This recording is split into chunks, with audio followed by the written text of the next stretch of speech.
was that? That was awesome. A couple of weeks out there in the mid-Atlantic, looking for any remains I could find of Atlantis.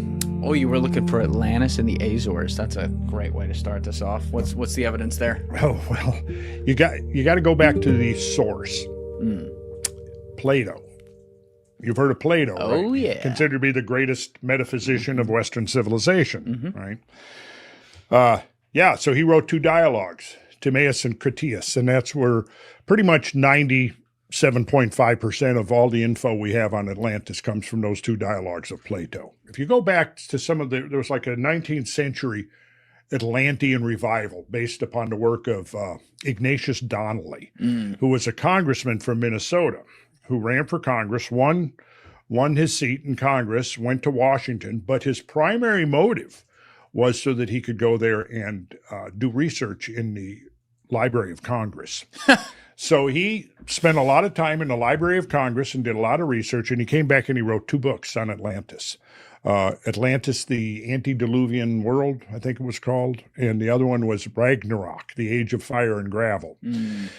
So in the first one, he talks about evidence that could be consistent with the potential island civilization in the middle of the Atlantic, which is kind of where Plato pretty much put it, in fact, very explicitly put it in the mid-Atlantic. And that sort of triggered a revival of interest in Atlantis that a lot of people sort of picked up on it. And there was a lot of books written on the subject over the next, say, until the 1970s. And most of them followed Plato's description, which very explicitly placed it in the mid-Atlantic, right? So the Younger Dryas was this climate catastrophe. It lasted about 1,300 years. It started just a little bit this side of 12,900 years ago, and it was over suddenly. We're actually going to look at some graphs of this in a bit. It was over suddenly at 11,600 years ago. And one of the things that happened at the very end of the Younger Dryas was there was a massive melting event. And that, of course, then introduced a huge volume of meltwater into the global oceans, which caused an accelerated sea level rise. So if you look up meltwater pulse 1b, Joe, meltwater pulse 1b, I think you'll see that it's dated to right at 11,600 years ago, give or take maybe a century. Perfect. So meltwater pulse 1b, an episode of rapid post-glacial sea level rise hypothesized to have occurred between approximately 1,100 or 11,500 and 11,200 years ago at the end of the Younger Dryas period. I think the refined dates that I've been looking at put it closer to 11,500. Okay. But it lasts 300 years, give or take? But what happened was you had this rapid pulse, and then it didn't just diminish all at once. Yeah. So it sort of declined over a period of several centuries. Got it. But it looks like the initial pulse of meltwater was very rapid. And so this is at 11,600. So that works out to be precisely Plato's date that he gives in his dialogues multiple times, not just once. So if he made a mistake, he made it multiple times. And, the Egyptian priests are very explicit and say, yes, we preserved this story in our sacred registers from 8,000 and 9,000 years ago, right? So anyways, I look at that and I go, okay, so Plato places the subsidence of Atlantis 11,600 years ago, which is within a few decades of a massive meltwater pulse, right, when sea level would have been rapidly rising. Now, to get into a little geophysics here, when you have surface loading, mass loading, whether it's on the oceans or on the continents, the crust of the earth is not perfectly rigid. It gives. In the same way we're sitting on these cushioned chairs. I made this analogy for Rogan one time. He said, and I said, right now, if you were to try to understand what isostatic depression is, this is the term for this. Everybody knows about continental drift, which is lateral movement. Less known is isostatic, which is vertical movement. And I said, right now, Joe, you're sitting on a cushioned chair and your ass is causing isostatic depression. And I think he got that. I Yeah. think he understood that then using. I almost feel the earth moving right now on my ass a little bit. Now, this is from Timaeus, and this is Critias talking. And Critias the Younger, and he's talking, addressing this to Socrates. And he says, "Then listen, Socrates, to a strange tale, which is, however, certainly true, as Solon, who was the wisest of the 7 sages, declared. We don't necessarily, he was a relative and great friend of my great-grandfather Dropidas, as he himself says in several of his poems, and Dropidas told Critias, my grandfather, who remembered and told us." So that's the lineage of the story. And that there were of old great and marvelous actions of the Athenians which have passed into oblivion through time and the destruction of the human race, and one in particular, which was the greatest of them all, the recital of which will be a suitable testimony of our gratitude to you, and also a hymn of praise true and worthy of the goddess, who have been, which it may be sung by us at the festival in her honor. Socrates is saying, very good. And what is this ancient famous action of which Critias spoke? Not as mere legend, but as a veritable action. Now, I'm emphasizing that because throughout the dialogues, over and over again, Plato's declaring, this is real. I'm describing a real phenomena here. So you cannot, from the internal evidence of Plato's writing here, of his dialogues, that he meant it as an allegory. In fact, just as the opposite, right? Is he literally, am I understanding that correctly, that he is making the assumption, or I shouldn't say the assumption, like he is saying that the Atlanteans, their direct descendants, are the Athenians, meaning they were a part of our culture? No. What he's saying is you had a culture in Greece. Okay. And he later in there, he says, even though I'm using the terminology of our time, we're not, in other words, he's calling them the Athenians, but that's why I call them the Proto-Athenians, before the Athenians, because we're going back now 9 to 10,000 years ago. And so he's saying that that the Athenians, Proto-Athenians, organized all of the civilizations and societies within the Mediterranean to repel these invaders that came forth from the Atlantic, to subdue them and enslave them. So this was the great action, right? And then immediately subsequent to that is when this great destruction occurred that resulted not only in the destruction of Atlantis, but also he describes, and this is something a lot of people forget or are unaware of, is that he also describes a major destruction in the Hellenic Peninsula. Right. And talks about a huge, major erosional event. Where an erosional event? Erosion, which would mean, erosion usually happens as a consequence of intense, prolonged rainfalls. Right. Yeah, so that was kind of the implication there. If you have wind blowing, let's say off the continent, like a lot of the ice cores that have been extracted and studied are from Greenland. Now, if you've got a westerly wind coming and that wind is picking up pollen or other, things like isotopes, particularly oxygen isotopes, not so much picked up by wind, but oxygen isotopes are in the ocean. They're in water. Now, you have oxygen 16, oxygen 18. Oxygen 18 is heavier, right? Now, of course, the percentages are very precise, but we have the technology to identify the ratio of 18 to 16.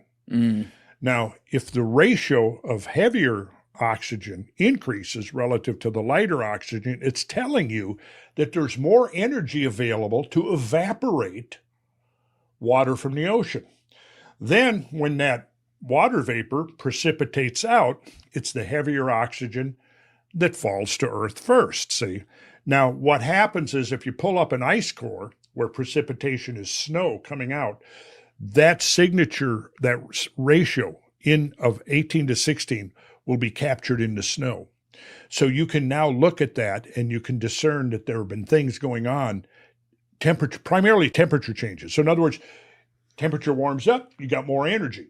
Now that evaporates more water out of the oceans, has more oxygen 18 in it. Oxygen 18 is the first to precipitate out, etc. So now, without going into all the details of it, that is a very powerful proxy for temperature change. And I'm going to show you some graphs here shortly that Great. are based on those analysis taken from the center of the Greenland ice sheet between the late 80s and the early 90s. When you want to control society, you have to control the narrative. And the narrative is very entrenched, you see. And for example, take climate change now. Climate change, it's like we are supposed to believe that we are in an unprecedented climate crisis right now. Yet anybody who studies paleoclimatology, which is the study of ancient climate change, knows that that's not even close to reality, a reflection of reality.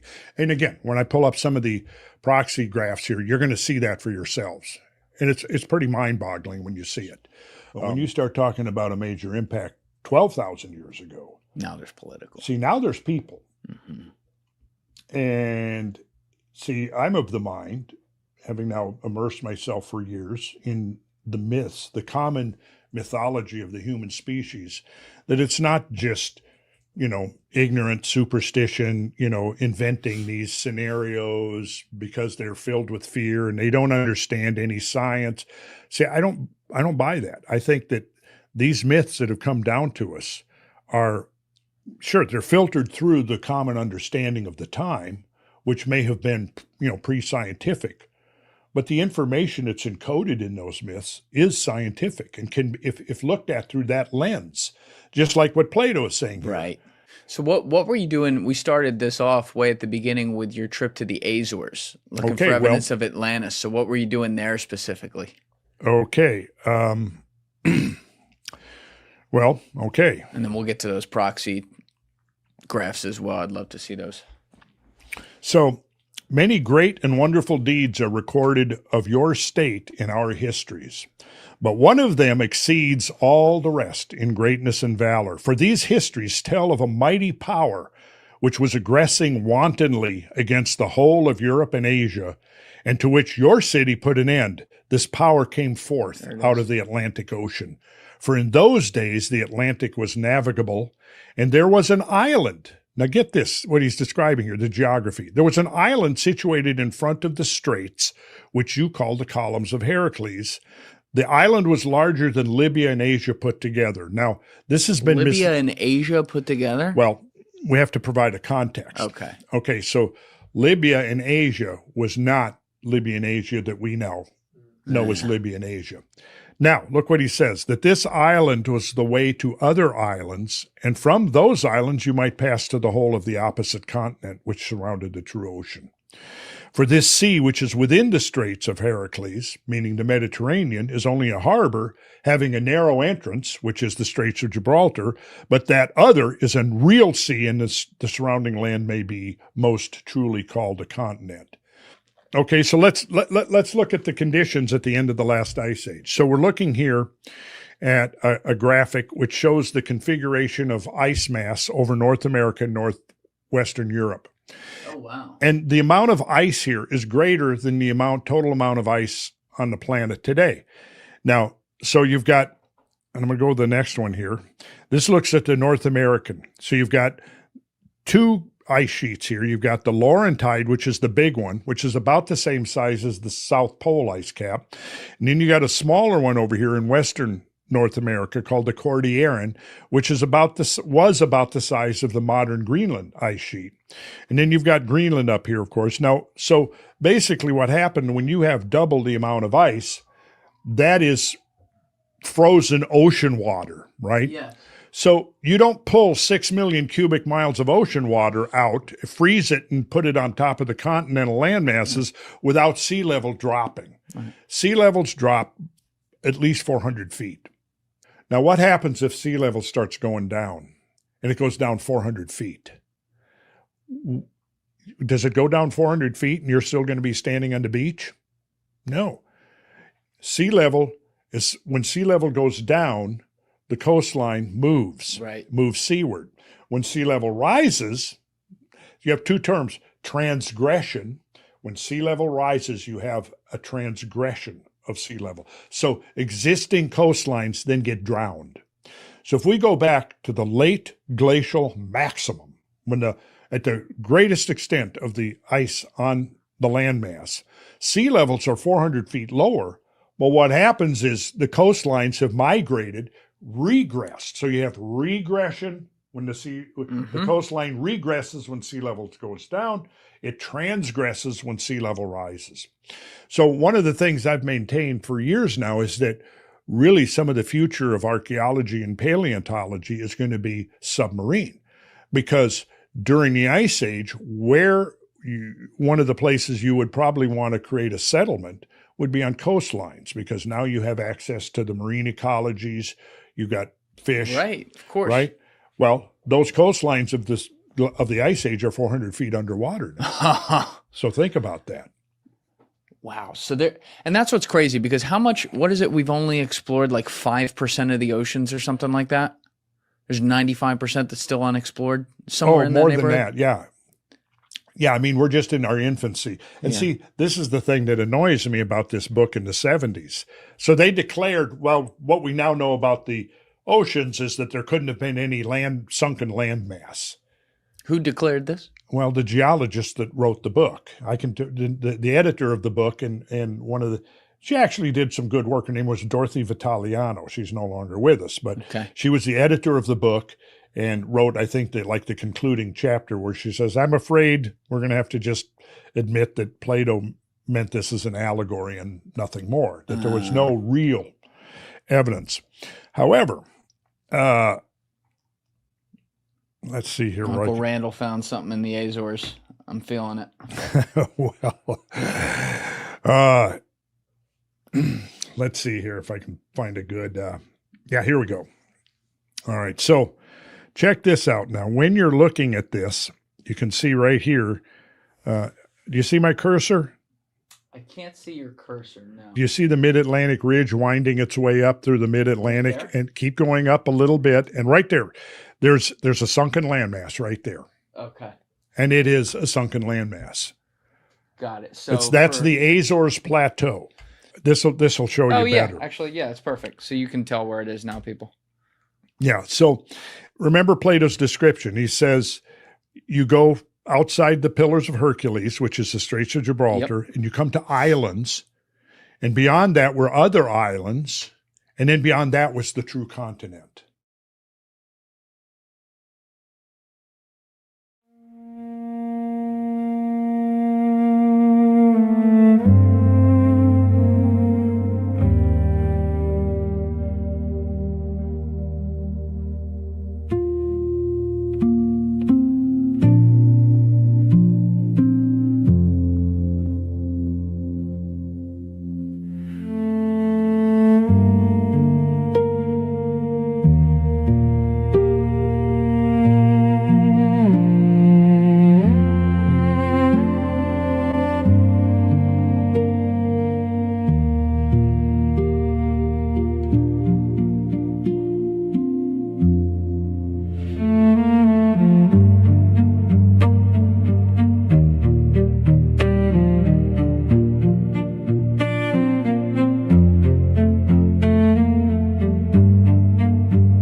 Hey y'all, welcome.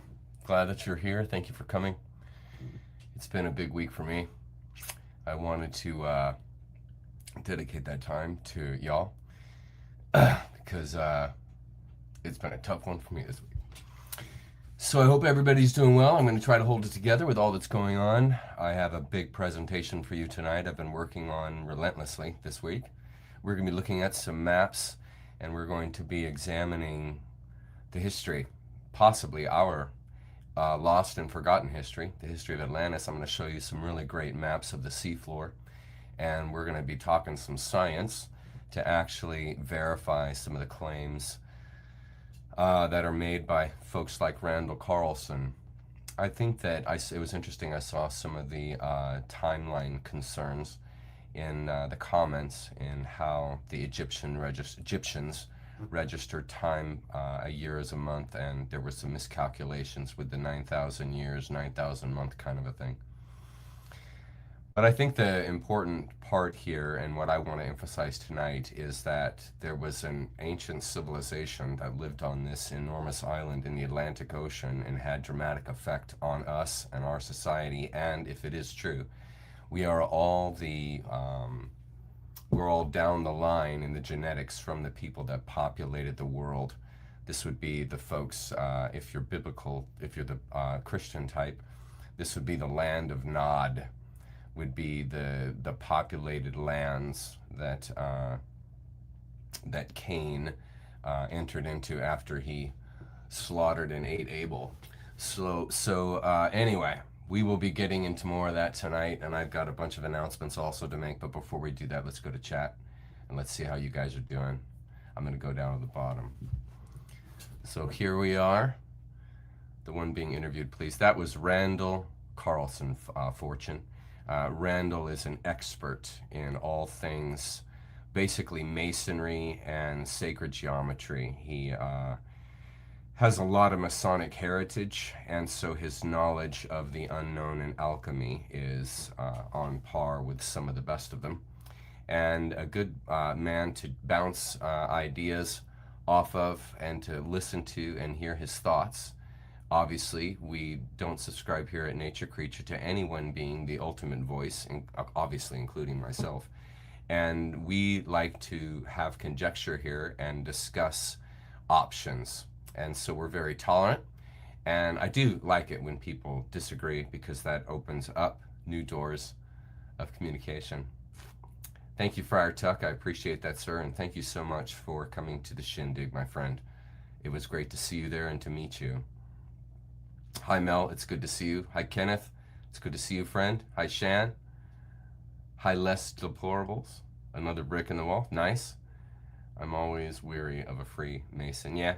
Can't blame you for that, but the world is full of them, and we use discernment to consider the things that they say.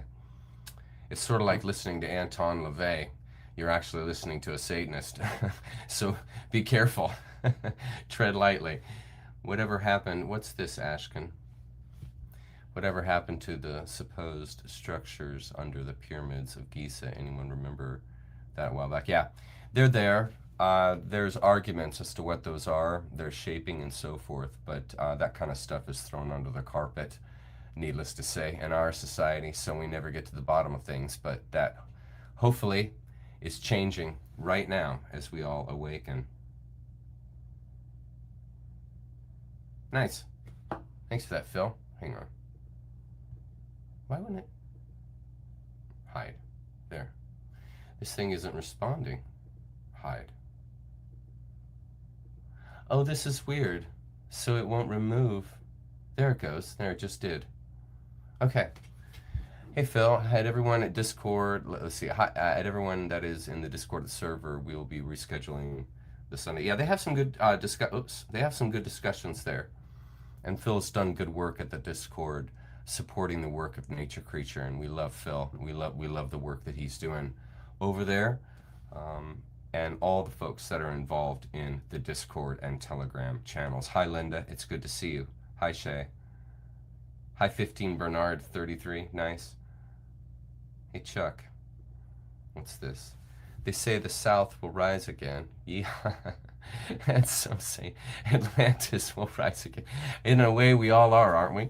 Because we're all the former, we're all the, well, down the line, if you subscribe to the idea of reincarnation, we are all down the line from Atlantis. And so all of us were them at one point or another. Good evening, Daniel. Yep, discernment is mandatory. Possibly. He's real knowledgeable with CIA stuff. You know, that old comment they say, once CIA, always CIA. But, you know, at the end of the day, there are people that were involved in the CIA that have left and put their life on the line. We know this. We've seen these folks who have come forward from the CIA and they've lost their life.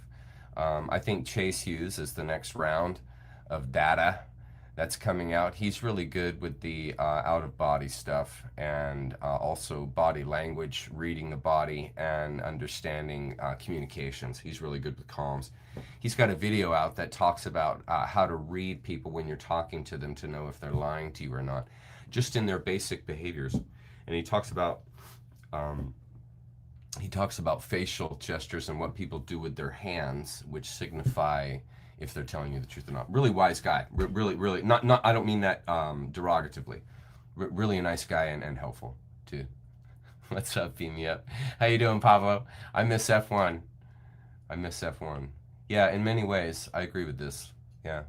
I believe that we are under a controlled release of information from both good and bad actors, but at the end of the day, it's information, and like, what is that line? Any exposure is good advertising. It's the same idea here, in that any new information is good to be worth considering. Doesn't mean that it's right, but it's worth considering. Hi, Jamie. Welcome. Good to see you here again. Check that Plato he showed. Does it still exist? Those photos were all the Azores, and we're going to go into those pictures momentarily as we get into the lecture. But I wanted to say hello to everyone. Yeah, what is this? We'll probably have to chat later on Sunday because of the change. Yeah, I've had to move the Zoom, and I'll be making that announcement also because of what's happening in my life. Thank you. Appreciate that very much. Thank you. Yeah, we missed you too, Cindy. It's good to see you here again, love. Really, it's good to see you here again.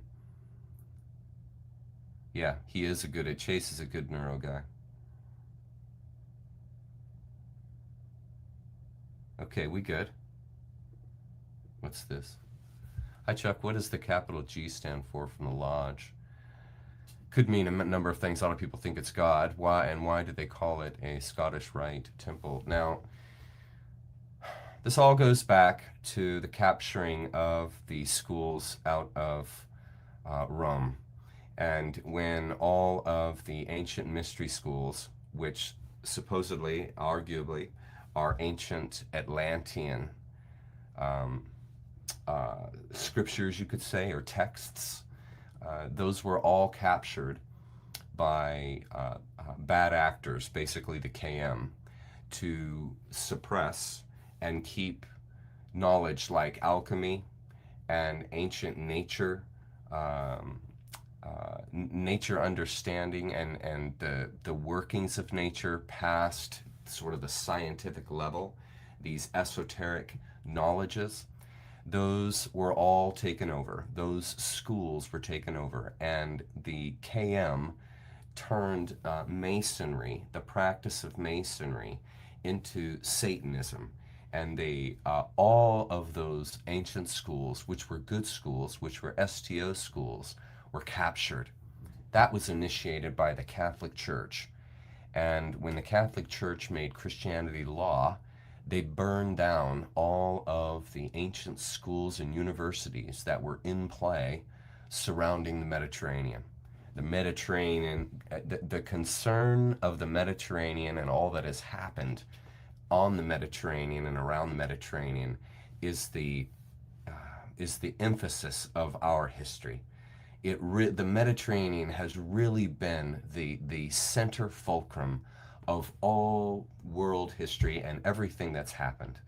And so anyway, all of those lodges, all of those ancient schools and their symbolism was all pornographied by the KM. And so symbols that used to represent positive STO ideas were twisted into STS ideas. And they went from an educational institution to a controlling institution.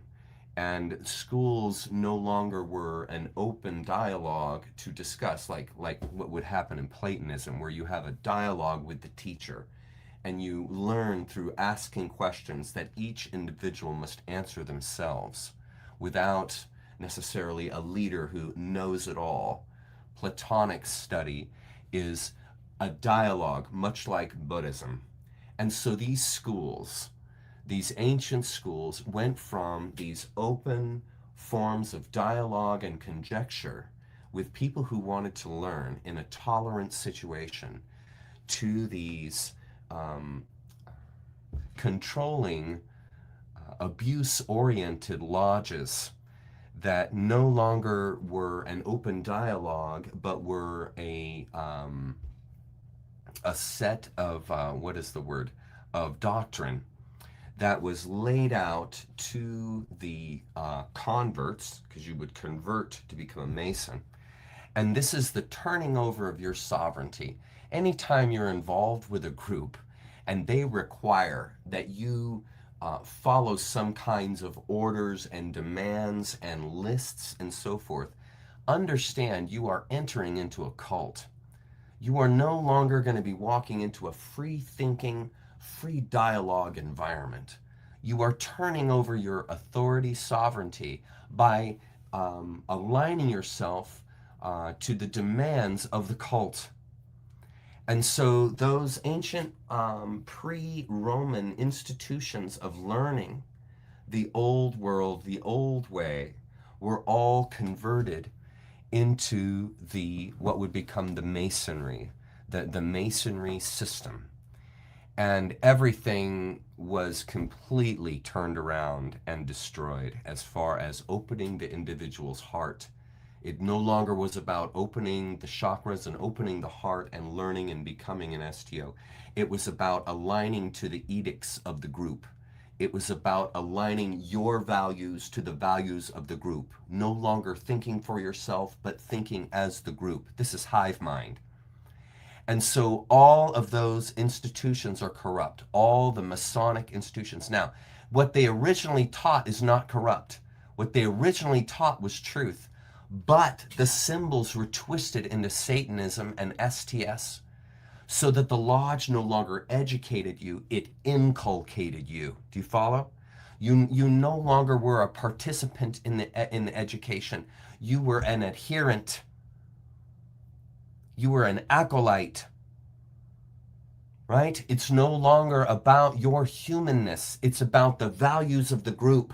Just look at the way institutions are set up today. It's the same format. Medicine is the same way. Government is the same way. Religion is the same way. Science is the same way. And institutions of learning have gone from this open dialogue where we are talking to this, you must obey. You must memorize and learn this. And then you must follow the orders. You must participate in the rights of the group. So then you become a group member. You become a hive mind. You're no longer human. And so the letters, the symbology, the forms, the pictures that they educate in these groups have all been twisted against you.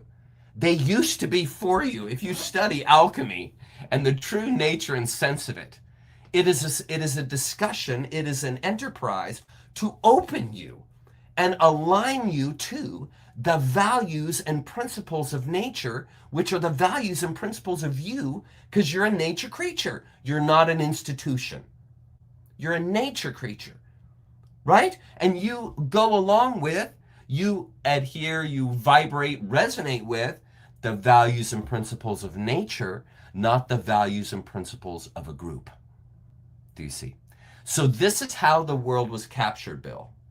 The world was captured by self-appointed self-appointed authorities who had access to this ancient wisdom, knowing that ancient wisdom is what unlocks the psyche. And that's what we've been studying in our study of Cassiopaean.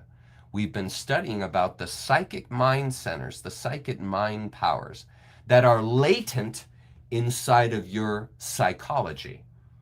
So by understanding and studying psychology, you access yourself, you self-empower, in other words, those psychic centers that are already latent within you. And those are activated through resonance.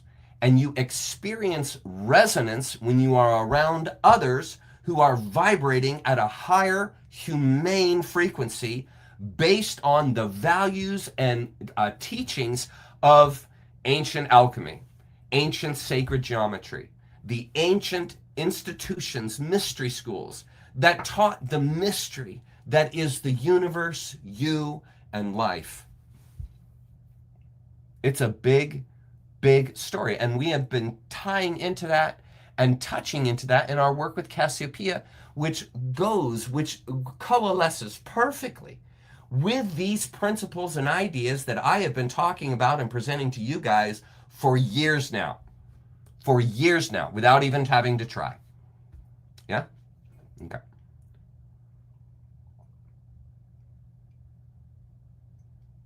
Yes, that is correct, King Gerba. Now I'll go back to I'll go to the bottom of questions. I'm here. Yeah, because it is within. That is correct. And see, this is why religion doesn't want you to seek inward. Religion, science, doctrine wants you to seek outside yourself for answers, outside yourself for authority, outside yourself for discernment, right? And religions and science are not interested in your thinking for yourself, making your own decisions based on your own experience. They are not interested in that. They are not interested in that. They are interested in your following the narrative. They want to hear their principles coming out of your mouth. They're not interested in your ideas coming out of your mouth. No. They want to hear their principles, their doctrine, their truths coming out of your mouth, because it's not about you. It's about the institution. You see? And this goes all the way back. All the way back, even we'll be tying it into Atlantis, and it even goes back before that. Now let's go. That is correct.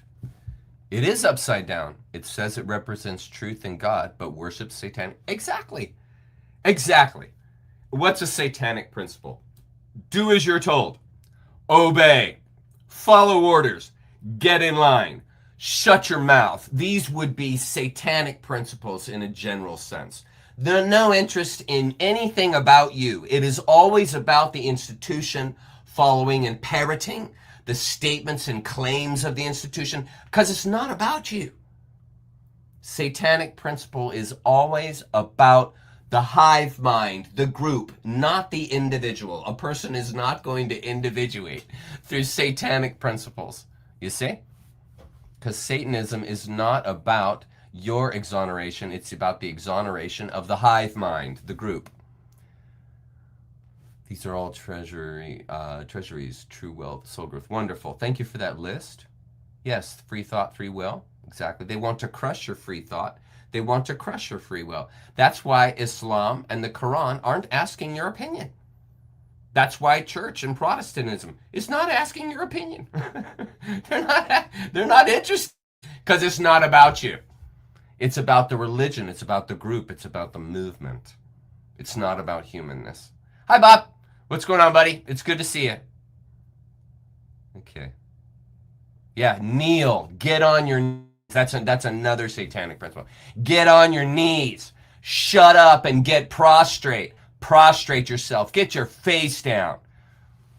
You don't look at your authority, right? You don't see the face of God. You are unworthy. These are all satanic principles. And you can see how they've been churned into biblical principles. Satanic principles and biblical principles oftentimes are intermingled to confuse and confine you.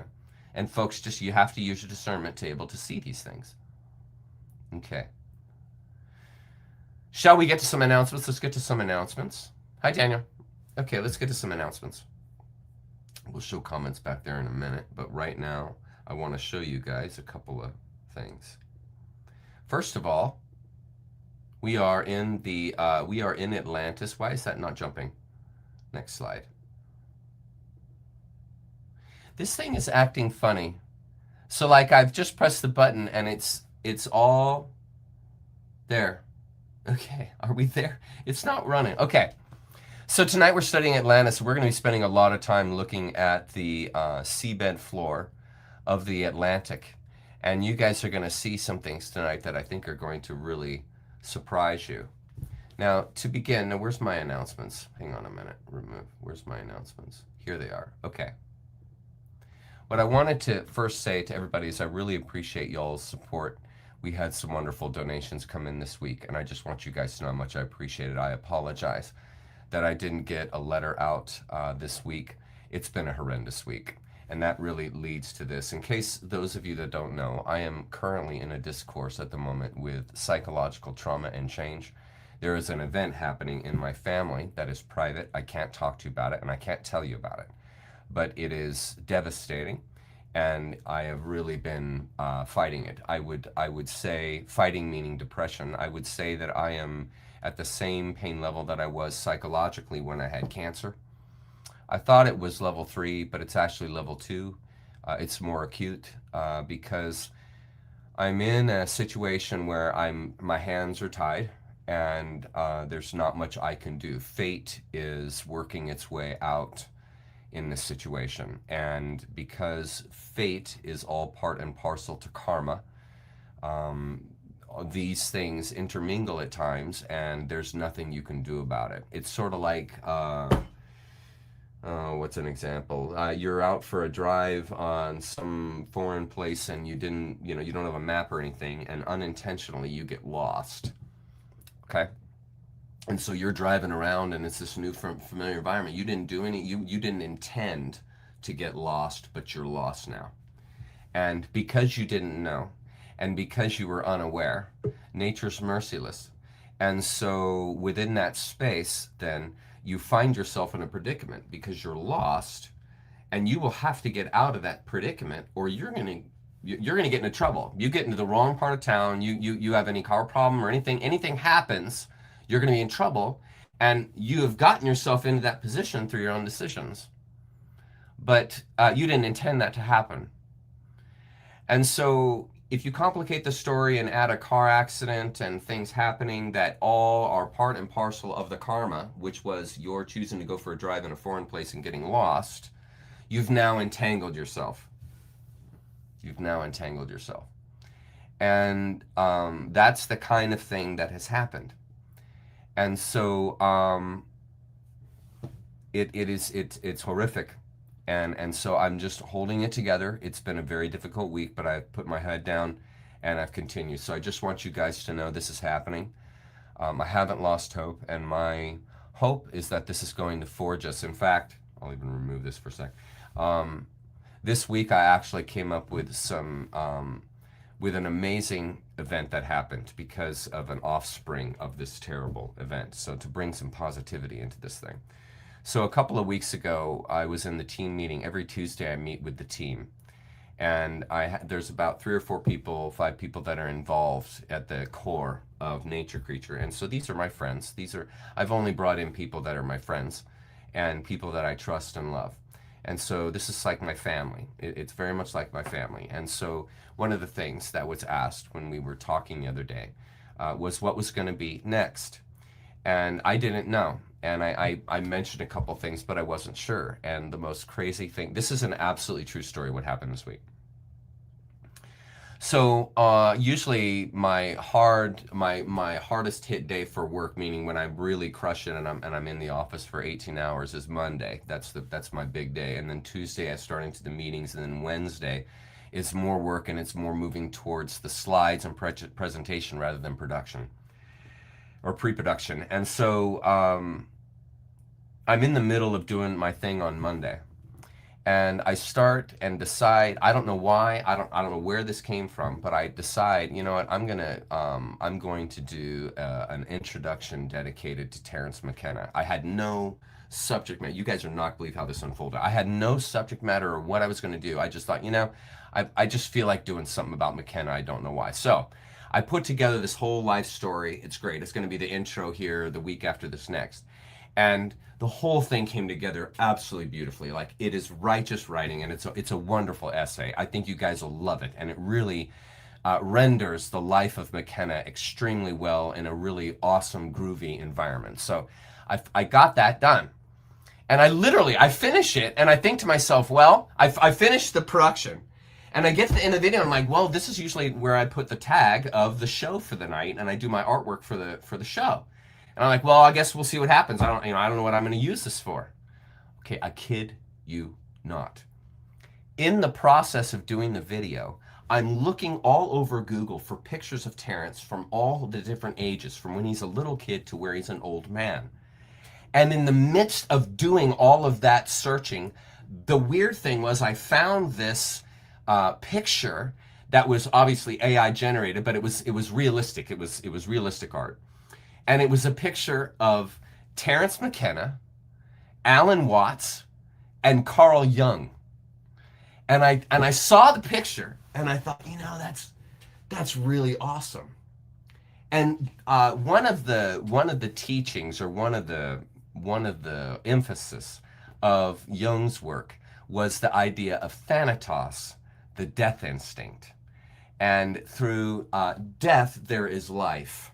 And the idea that it is from the rubble, the wreckage, that the new life, the new world is reborn. And so if you can see death, Thanatos, the death instinct, in this larger perspective of rebirth, you know, the collapse and destruction of all, you know, the old life, the old way, the old patterns, the stuff that needs to die, so that there can be new growth. The idea of emptying the bowl of knowledge so that you can actually learn something, because if your bowl is full, you can't learn anything. Okay, so Thanatos is a meditation in this idea. And Jung had some great work in that idea that tied directly in to some of the work from McKenna, because McKenna talked about Thanatos from time to time. Okay, so I see this picture, and I see Jung, and I think of this Thanatos thing. And I think of McKenna and his Archaic revival. And the idea of the Archaic revival is that we are regrowing or rebirthing these old school, these old ways, sacred geometry, alchemy, all that stuff that comes out of the ancient past, and we're revivifying it. The Archaic revival book was that idea, was that we would revivify that which was pornographied by the authorities and rulers. And through our humanness, through our human values and compassion and love, we change the world. I swear to God, this all happened on Monday. So I'm sitting there and I'm going, wow, that's just an awesome concept. And I look over and I see Watts there. And I think to myself, you know, man, that combination of Watts, Jung, and McKenna would be incredible. And then it hit me. I swear to God it hit me. And I thought, you know, Watts wrote the book on insecurity. And the wisdom of insecurity is a lot of stuff that I teach here, which is the idea that you don't try and grasp a wonder, that life is insecure in its sense. So embracing the insecure position, which is, I don't know, I'm not sure, not, you know, trying to grasp nature and hold the world to your own account, but embracing the idea of insecurity, of not knowing, and taking joy and dancing with that wonder. Because it's hard to dance with the stoic individual, the one that knows it all, that's got it all figured out, that has all the answers. There's no fun there. The fun is with the imaginative, creative person that is living in the moment now, which can't be grasped, and is dancing with it. And so it all frickin' came together. And I thought, you know what I'm going to do? I'm going to do a talk, or a couple of talks, on the Great Awakening based on the ideas of Thanatos, the archaic revival, and the wisdom of insecurity. I was so happy. And so now I'm putting together, I'm so excited, and all of this came out from what's happening, but I'm putting together this essay that talks about the Great Awakening through the idea of the death of the old ways and the old means of life so that new life can be reborn. And it ties into this family crisis I am in right now, or I'm observing right now, that is all about the bringing down of that which has been destructive so that hopefully something beautiful can come out of this. And I thought, and this is my attempt to try and take the depressing idea and try to see how something so evil and terrible could maybe burgeon some positive things. It may not ever change from this terrible, tragic situation for those that are involved, but my hope is to generate an offspring from that isn't one of being downcast and depressed and lost and sad, but taking on the idea of dancing with this space and not denying it and trying to bring out something beautiful from something that is so terrible. So I'm excited and I'm really looking forward to it. So what we're going to be doing, and that leads right here to the next thing. Here, let me get to it. I jumped ahead of myself. I'm just going to show you all of them. So it's the last one. I'll just walk through these with you. But it's this last one. We will finish up our Cassiopaean study today. And we finish our study of the Way of Zen next week. Okay, so next Sunday we're going to finish, believe it or not, the Way of Zen. And that will be the August 15th. I've already got the intro for that, which is beautiful. It's artwork, and it's got kind of a sexy feel to it. You'll really like it. It'll tie in very well to the idea of art and the beauty of art and the wonder and love that art brings into the world. And so I've got some really great stuff to exemplify and share the art side of the Way of Zen, which we'll be studying on the 15th. So I'm looking forward to that. And then the 22nd, that's the big day. We're going to begin a 2 to 3 week study of the Great Awakening based on the ideas of Carl Jung, Terence, McKenna, and Alan Watts. I mean, how righteous is that? What better way to approach the Great Awakening but by these former great masters from our past? Awesome. Okay, so now also y'all need to know, those that attend Zoom, we're going to be meeting at 11 o'clock on Sundays instead of 1 because I have an ordeal that I have to go to on Sundays this month in August as a part of what I'm going through in that second note there under the second star. That is related to why I've had to move Zoom. And in case y'all don't know this, we members of Nature Creature, it's $9 a month to be a member of Nature Creature. We meet once a week on Zoom as a family, and it is an open place of dialogue. You don't have to show your face. You don't have to turn your mic on. You can be just a black screen and just simply observing. And what I'm trying to emulate, what I'm trying to pattern, was the work that AA did, which was simply by us talking together as people, as a group, in an environment that is tolerant and accepting of those that attend. We can hopefully, through just sharing of our experience, bring about higher thinking and higher resonation, especially to those who are depressed and just feel very hopeless in this very difficult time right now. And so I started Zoom based on the idea from Fortune. She introduced the notion to me, and I integrated the thoughts. So we have Fortune to thank for our Zoom time together. And we now meet every Sunday. Normally we met at 1, but now we're having to meet at 11 a.m. Pacific because of this event that's going on in my life right now. So that's going to be for the month of August. Then after August, we'll move it back to 1 o'clock. But we'll be meeting at 11 a.m. starting this coming Sunday. And if you would like to attend, you're welcome to. Like I said, all it requires is a membership to Nature Creature, which is $9 a month, and you can attend. And if you want to attend and be on video and be on the mic and show your face, all that kind of stuff, you're welcome to. And you can approach me one-on-one, eye to eye, and you can ask me whatever you want. I'll tell you if it's a subject I don't want to talk about or we won't talk about, but otherwise, you know, any subject is welcome. And all that is requested is to simply respect the group, to simply respect others that are there, and respect the group. And that's really all that's required. And so if you ever want to talk, if you need a tolerant group of people that are happy and willing to hear you and listen to you and see you, if you want to be seen, we meet at Zoom. And it's really a lot like an AA meeting, but we don't have any chance. There's no like set format. We're not asking people to do anything weird or anything. It is just it's just an environment, a safe environment to engage in dialogue. And it's okay to come there depressed. It's okay to come there sad. Nobody's expecting you to be happy or joyful or anything like that. Or you don't even have to look nice. You can just be a complete mess. It's completely fine. Nobody cares. Just show up and be yourself. And if you would like to partake in the conversation, please do. Please do. It's very much in the same idea as the Socratic method, where people are asking questions. I even ask questions at times. I'll tell you if I don't know something or don't understand something, and we can learn from each other. It's not just a time where there's just some dude at the front of the class talking. This is an interaction. Think of a circle like the round table in the King Arthur's round table. There's no head of the table. And that's the way that nature creature is. There's no headmaster. We are all part and parcel, and it's the collective that makes nature creature.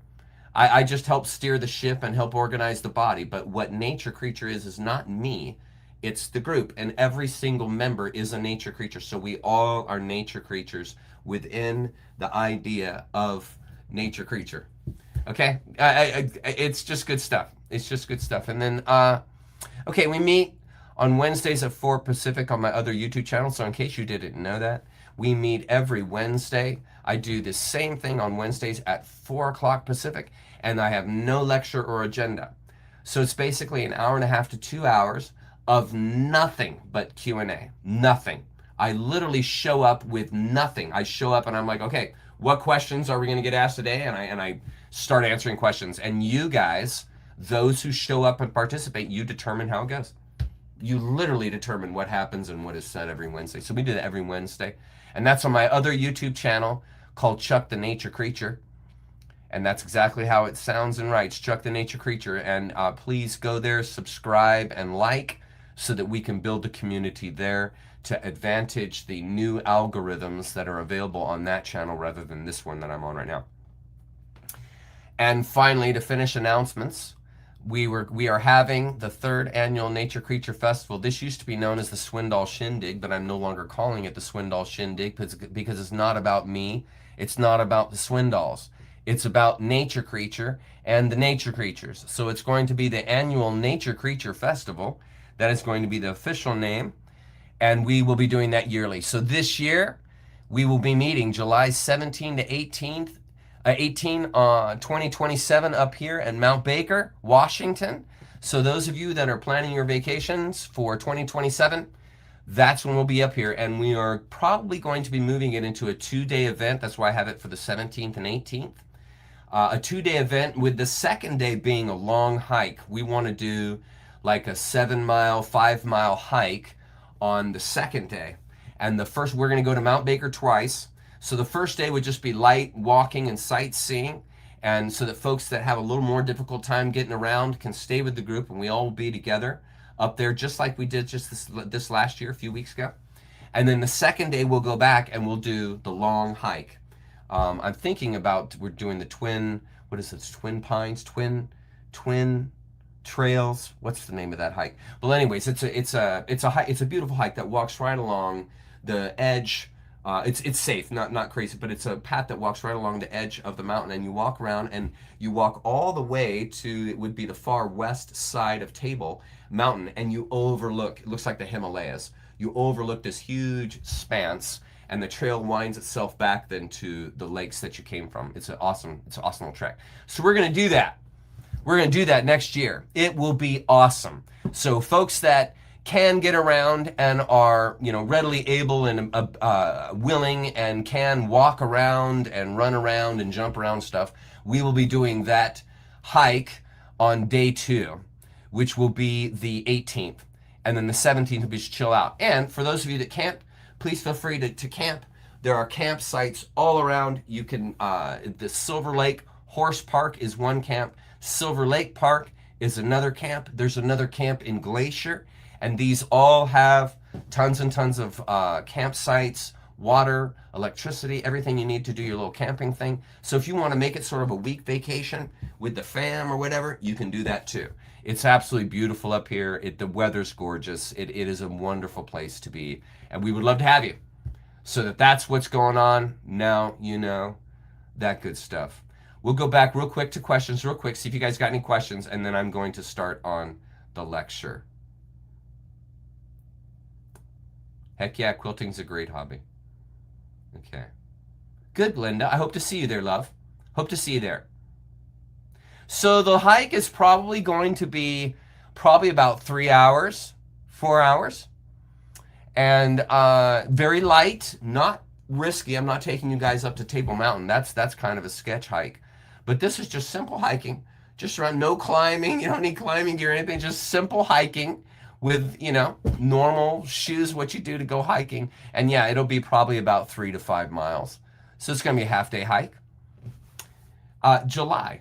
Yeah, that should be on the announcements here. Right there. It says right there. July 17 to 18, 2027. Set your calendars right there in yellow. 1, 2, 3, 4. The fifth one down, just above the orange bottom one. The third annual Nature Creature Festival. July 17 to 18, 2027. Set your calendars. Hope to see you there. Okay. What is up, Hyperbole?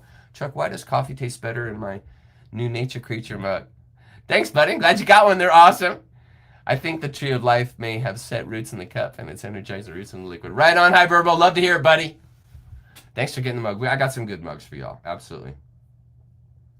Yes, Pablo, my friend. We do. We have right up here at Mount Baker, we have our own weed shop. You can grab yourself some weed on the trip up to the mountain. Good times, man. Good times. Good times to be had, I'm telling you. It's a good time up here. Of course. Dogs are welcome. We had a number of folks bring their puppies. Absolutely. I love the puppies. Love the dogs. Absolutely. Love the dogs. Bring your cats. Love dogs and cats. Love them all. Cannot adore pets more than I do. Absolutely love them. Okay. We'd love to have you there, Fortune. It would be better if you were there, love. Yeah. Thank you, Jenny. This is my wife. All Nature Creature Festival details will be posted on Chuck's website by November. Absolutely. We will have more details coming. We're in planning stages right now, ladies and gentlemen. We're in the planning stages, and we're going to make it better. It'll be better every year. This next year will be better than last year. We're going to keep doing it. It'll be awesome. Yeah, exactly. No high. You're not going to want to wear high heels on the hike. Thank you. I'm glad you think so. Yes, wake and bake. Absolutely. I'm a wake and baker. Love it. Absolutely. Big believer. It's not for everybody. Not for everybody, but it's certainly for me and my wife. Can I bring my birds? You certainly can. You can bring whatever animals you want. If you got your own camper, you can be camping out, man. Have at it. Have at it. Absolutely. She's my helper. Jenny is my love, and I adore her. No, sorry, Fortune. Sorry, Fortune. Not this year. Yeah, right on, Hyperbole. I tried to pick stuff that was nice and durable.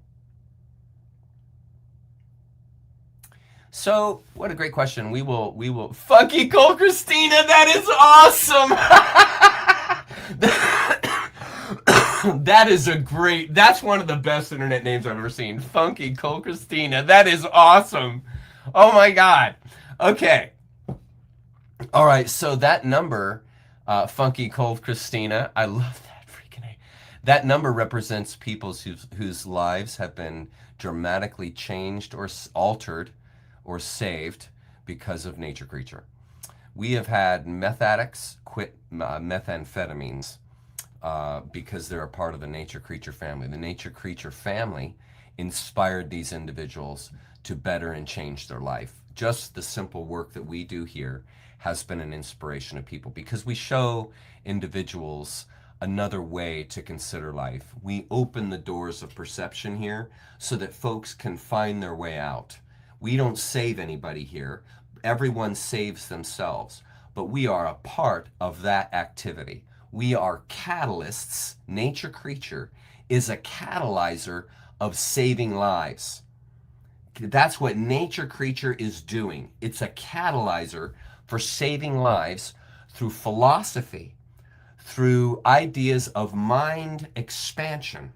And so, folks, we've had many alcoholics. I have one gentleman who is one of the single digits, goes back to the single digits, and he was addicted to booze, and every Saturday he would go and get drunk down at the bar and get into all kinds of trouble. And when I started my live every Saturday, he stopped going to the bar and started attending what we do here on Saturdays. And it has completely changed his life focus. You should see him. He's completely changed man since he started joining, or since he started coming to Zoom and joined into the nature creature stuff that we do. And we have a I just love that freaking name. We have a very unique approach, Funky Cole Christina. We have an approach that is the same as Parsifal. Parsifal did not know how to save the kingdom. He simply loved the kingdom. He didn't know what exactly the problem was. He just knew that there was a problem. And so the way that Parsifal saved the kingdom was participating in a humane way by embracing the values of humanness, which are compassion, love, empathy. And these things don't have a plan. And so the way that the kingdom is saved is not through a plan, but through love. This is how the kingdom is saved. This is how the individual saves themselves. They don't save themselves through a plan. They save themselves through release. Letting go of what brought them to their problem. Because if you follow the same principles, religions, and order that brought you to the problem, you're not going to leave the problem. You must abandon. You must leave the principles and ways and path that brought you to your problem, your addiction, your depression, whatever it is. And so we embrace that, Funky Cole Christina. We embrace that. I swear to God, that's the greatest name ever on YouTube. We embrace that here. And because we embrace that, we now have 22 people who have either written me or have communicated in Zoom. We've had a number of folks that have communicated this in Zoom and have let me know that this is what this group has done, meaning this is what Nature Creature's done. It's not anything I've done. It's not what I'm doing, Funky Cole Christina. It is what Nature Creature, the group, is doing. That's the power of Nature Creature. Nature Creature is not me, and it's not what I'm doing. Nature Creature's power and its ability to reach others is through community. We heal through connection. That's why the internet is healing things. We heal through connection. It's like mycelium. Same idea. And so by posting that number, and that number is going to 23 because I just received another letter this week from a very passionate individual who has communicated to me their story and how Nature Creature has saved their life or has been a part of catalyzing their choosing to save their life. That's what it means. And so that is basically the Nature Creature trophy case right there. That's the Nature Creature trophy case. And our trophies are lives that we've saved or been a part of saving. Those are our trophies. Like a racer, when he wins the race, he gets a trophy for the race. Our trophy is those numbers. Those numbers. And as that number increases, the lives affected obviously increases, and our influence, our power increases. Because that's saying a lot. That's a lot of people. Like, if Nature Creature didn't exist, those people would possibly not be here. Like the letter I got this week, the gentleman said he had the gun on the table. Had the gun on the table. And I swear to God, he said it was a Saturday night and he was listening to my work and what we do here. And he didn't do it. He didn't take his life because he found hope here. He found whatever it is that we're doing. And that's it. There's no plan. And so it's incredible. It's incredible. So that number is going to go to 33 next week. And it will continue to be a reminder of what we do here. That's what we do at Nature Creature. That's what Nature Creature is about. It is about catalyzing changing lives. It is about catalyzing new thought, new ideas, wider perspectives, and encouraging love and compassion to come out of that through the tolerance of hearing one another and connecting to one another. Okay? Good deal? Love that name, I swear to God. Fucking Cole Christina, I love that! Oh my God. It is totally amazing. It is totally amazing. It's incredible. None of it was intended. I literally started Nature Creature because I simply wanted to develop a family that would love one another and be able to talk to each other in a respectful, tolerant way. And then out of that, the healing would come. What we discover and what I study and what I present, the lectures that I present, are just side notes of Nature Creature. The real work of Nature Creature happens on Zoom. The real work of Nature Creature happens in our discussions, in our dialogue together, and our being together. That's the impact. The data itself is just an attractor, but that's just a basis for opening the mind. It is the actual opening of the mind and the actual communicating with one another that actually does the work. That actually does the work. This. Yes. I've actually never thought of that, but yes, that's exactly it. That's exactly what happened with Nature Creature. If you build it, they will come. That's it. That's it. That is absolutely it. Yeah, that's fortune. Fortune, that is fortune's number. I showed you guys in the video some of the numbers. Shan, I think, is number 19.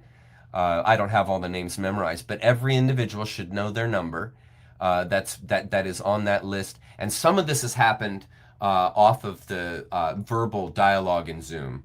It hasn't. I don't have a letter of every individual. Some of it has happened through my communication in Zoom and in my phone conversations. I've had some phone message back and forth. I've had people communicate to me verbally on the phone their life and how their life was affected by the work of Nature Creature. There you go. I love my single-digit individuals. These are the ones that were back in the day when we were at single digits. These are priceless individuals. This is back when it had just begun. Yeah, that's it. That's what we do here.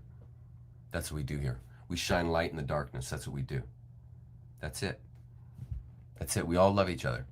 I passionately love every one of you guys. I showed you that, and you'll see it again in the prelude postlude thing. Okay, good questions. Okay, let's go to media assets. Sorry, I forgot to post the people on the screen.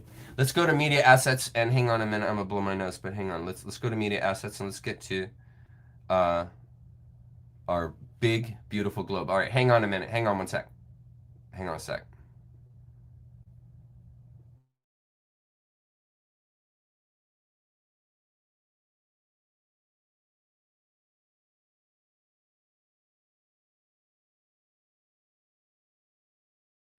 Okay, here we go. Remove. Oh, no, here. Okay. Here's our big, beautiful Earth. Isn't she lovely? So beautiful and curvy. Gotta love her. And so here we are looking at right now, what we're going to do is we're going to spend some time looking at some maps. And I'm going to show you the obvious location of Atlantis. You no longer will wonder where Atlantis is after today. I'm going to be showing you some maps. So to first of all familiarize yourself, that is the United States over there on the left, Canada, Newfoundland, all those places are there on the left. And then on the right, that's Africa, that large land mass down there on the bottom of Africa. That's Spain, just above Africa there. France, just above that. You see that there on the, and then there's Great Britain just above there. You see the islands, and that's all on that right side to familiarize yourself here. Now here's the theory. Now this is often confusing to people. Let me show you a picture of this here. People think often that Atlantis was just these circles here that you see. But actually, Atlantis was the land masses that compose the Azores, or at least now the Azores. And then on one of those land masses, as you can see right here, was this very unique, brilliant, technologically advanced, you could almost say port or what would you call that? Advanced city or whatever you want to term it. But it was this unique way that they laid out their capital. And so the first thing you need to understand is that Atlantis is not just the circles, these circles like talked about with Plato. Atlantis is the whole landmass. Okay, so let's go here to these.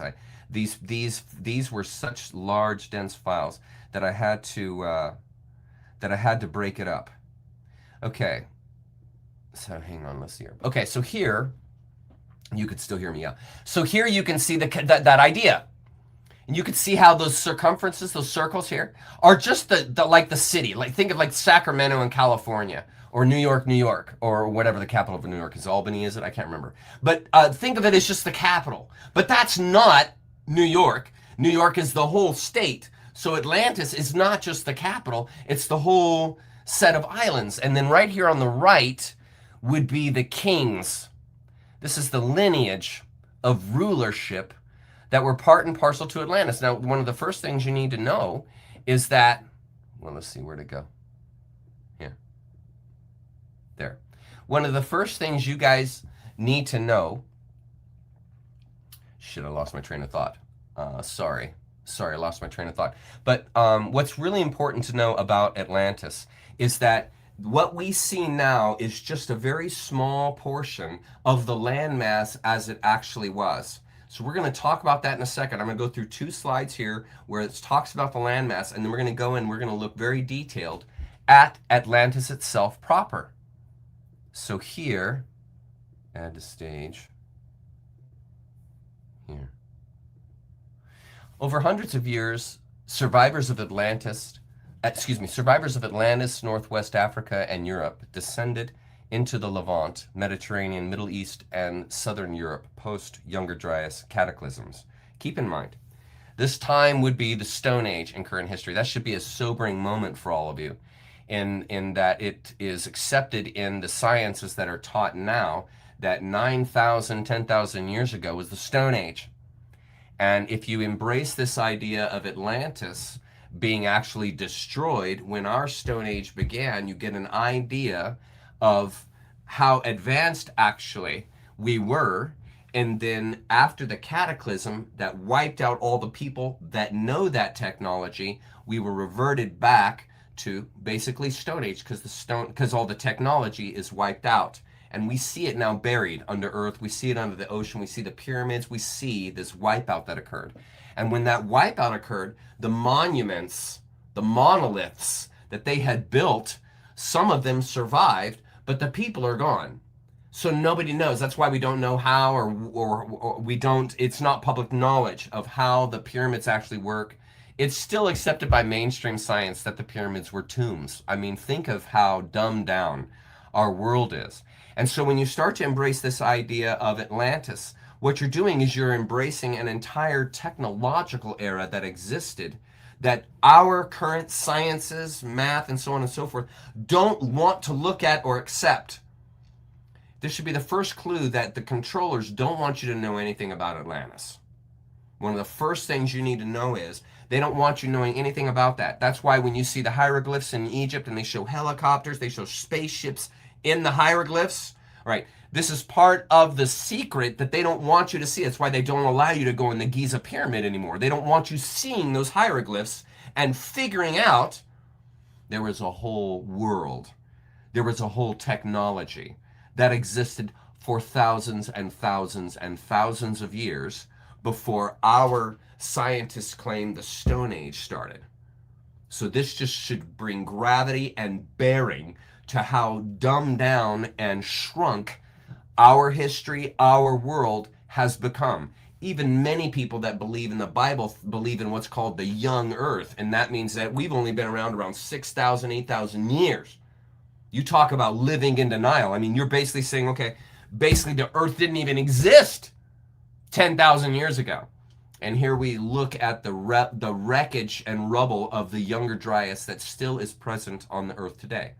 So you have to realize the dichotomy, the difference between what accepted mainstream science will allow you to think and what is actually going on. So one of the first things to figure out in regards to this whole Atlantis thing is that it's a hidden history from you. And keep in mind, this time would be the Stone Age in current history. These incredibly strong and adaptable people are the ones who form the genetic pool of subsequent generations of human beings, a testimony to the durability of the human body and mind. It is possible that humans were abducted from Earth just before the first waves of destruction began, like they did for Cantech. And if you guys haven't watched my other series, I go through all of that and describe that. To supply genetically manipulated breeding pairs, to plant or replant bloodline lineages post-Younger Dryas. In other words, the whole thing's a setup after the Earth and atmosphere settle down. And so all you have to do as a controller after you've wiped out the lands is you just take these bodies that you've kidnapped and you've now programmed them with the Semitic infusion, Cantechian DNA, and then you just plant them down on the Earth, and then they're going to now start the new quote-unquote society. That's what the orphanages were at the turn of the century. They're planting bodies and humans into cities to begin the process of building up the city that is then destroyed through war and cataclysm. And that building up the city, destruction through war and cataclysm, building up the city and destruction through war and cataclysm is the MO of the wave. That's the constant. That's the pattern that we come out of, or we're come from and we're in. And you guys saw how they were about to do that, how they were implementing COVID, the climate change, the burning of the earth, all of these means and ways to kick off, to initiate total war and cataclysm, wipe everybody out, draw off all that loosh, and then you restart the society. Okay? And what we saw and have been living in for the last 10 years is the shutting down or the stopping or the frustrating of what was to be our demise. And that has been happening because the public is awakening to their plan. So we now know, oh, wait a minute, Dr. Fauci doesn't have my best interest in mind. Oh, wait a minute, all these governments around the world don't have my best interest in mind. Oh, wait a minute, the WHO, the FDA, the medical system, they don't have my best interest in mind. And people are waking up to this. The church doesn't have my best interest in mind. The whole Ashkenazi, all of the Jewish movement, all the Jewish laws, all of Islam, all of these things have been put in place to frustrate your development. Okay. So then what you see has happened in our past was the building up of Babylon, then its destruction, the building up of Egypt and its destruction, the building up of Sumer and its destruction. You see this time and time and time again. And that has been the MO for this planet. Okay? And so Atlantis was in the midst of one of those plans. And I'm going to open that up for you. Hopefully here in a minute. I'm hoping that leads right to that.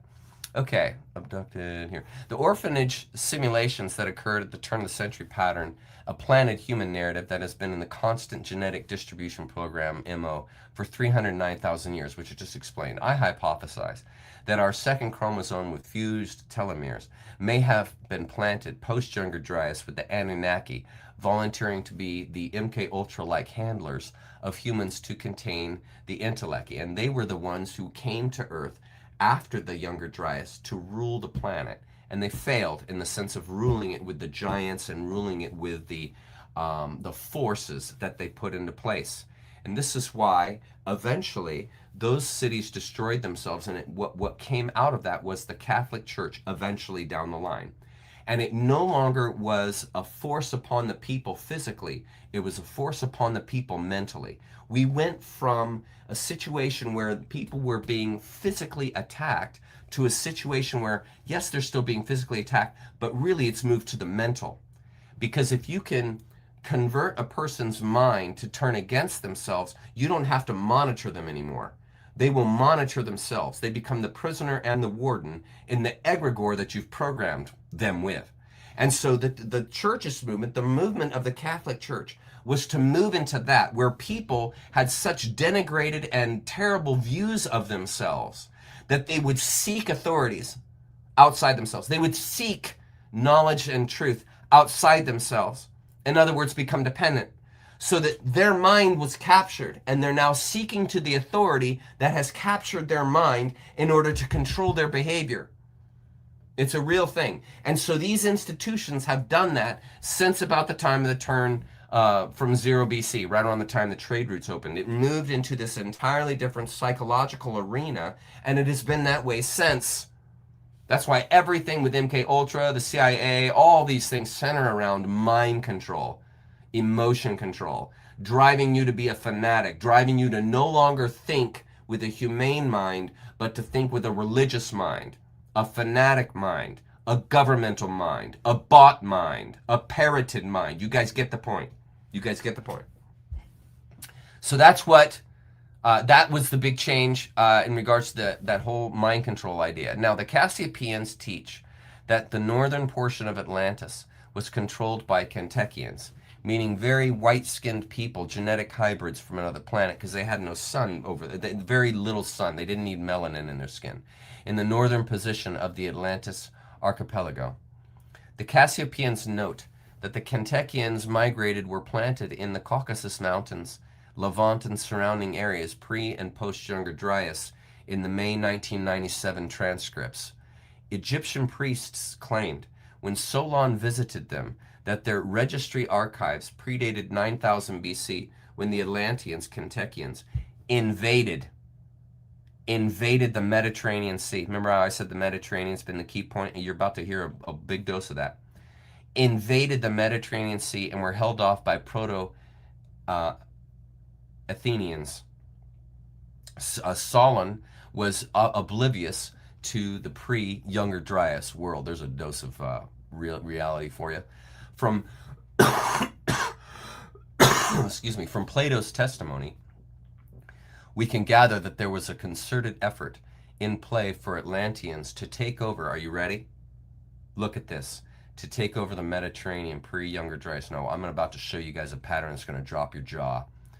To take over the Mediterranean area pre-Younger Dryas, could it be, when Atlantis was wiped out, that the effort was simply restarted in the Mediterranean Levant, which was the original battlegrounds of pre-Younger Dryas, to take over the world? And here's the theory. Listen to this. According to Plato, before Atlantis sank into the ocean, into the Atlantic, they already were a nation that was attacking, are you ready?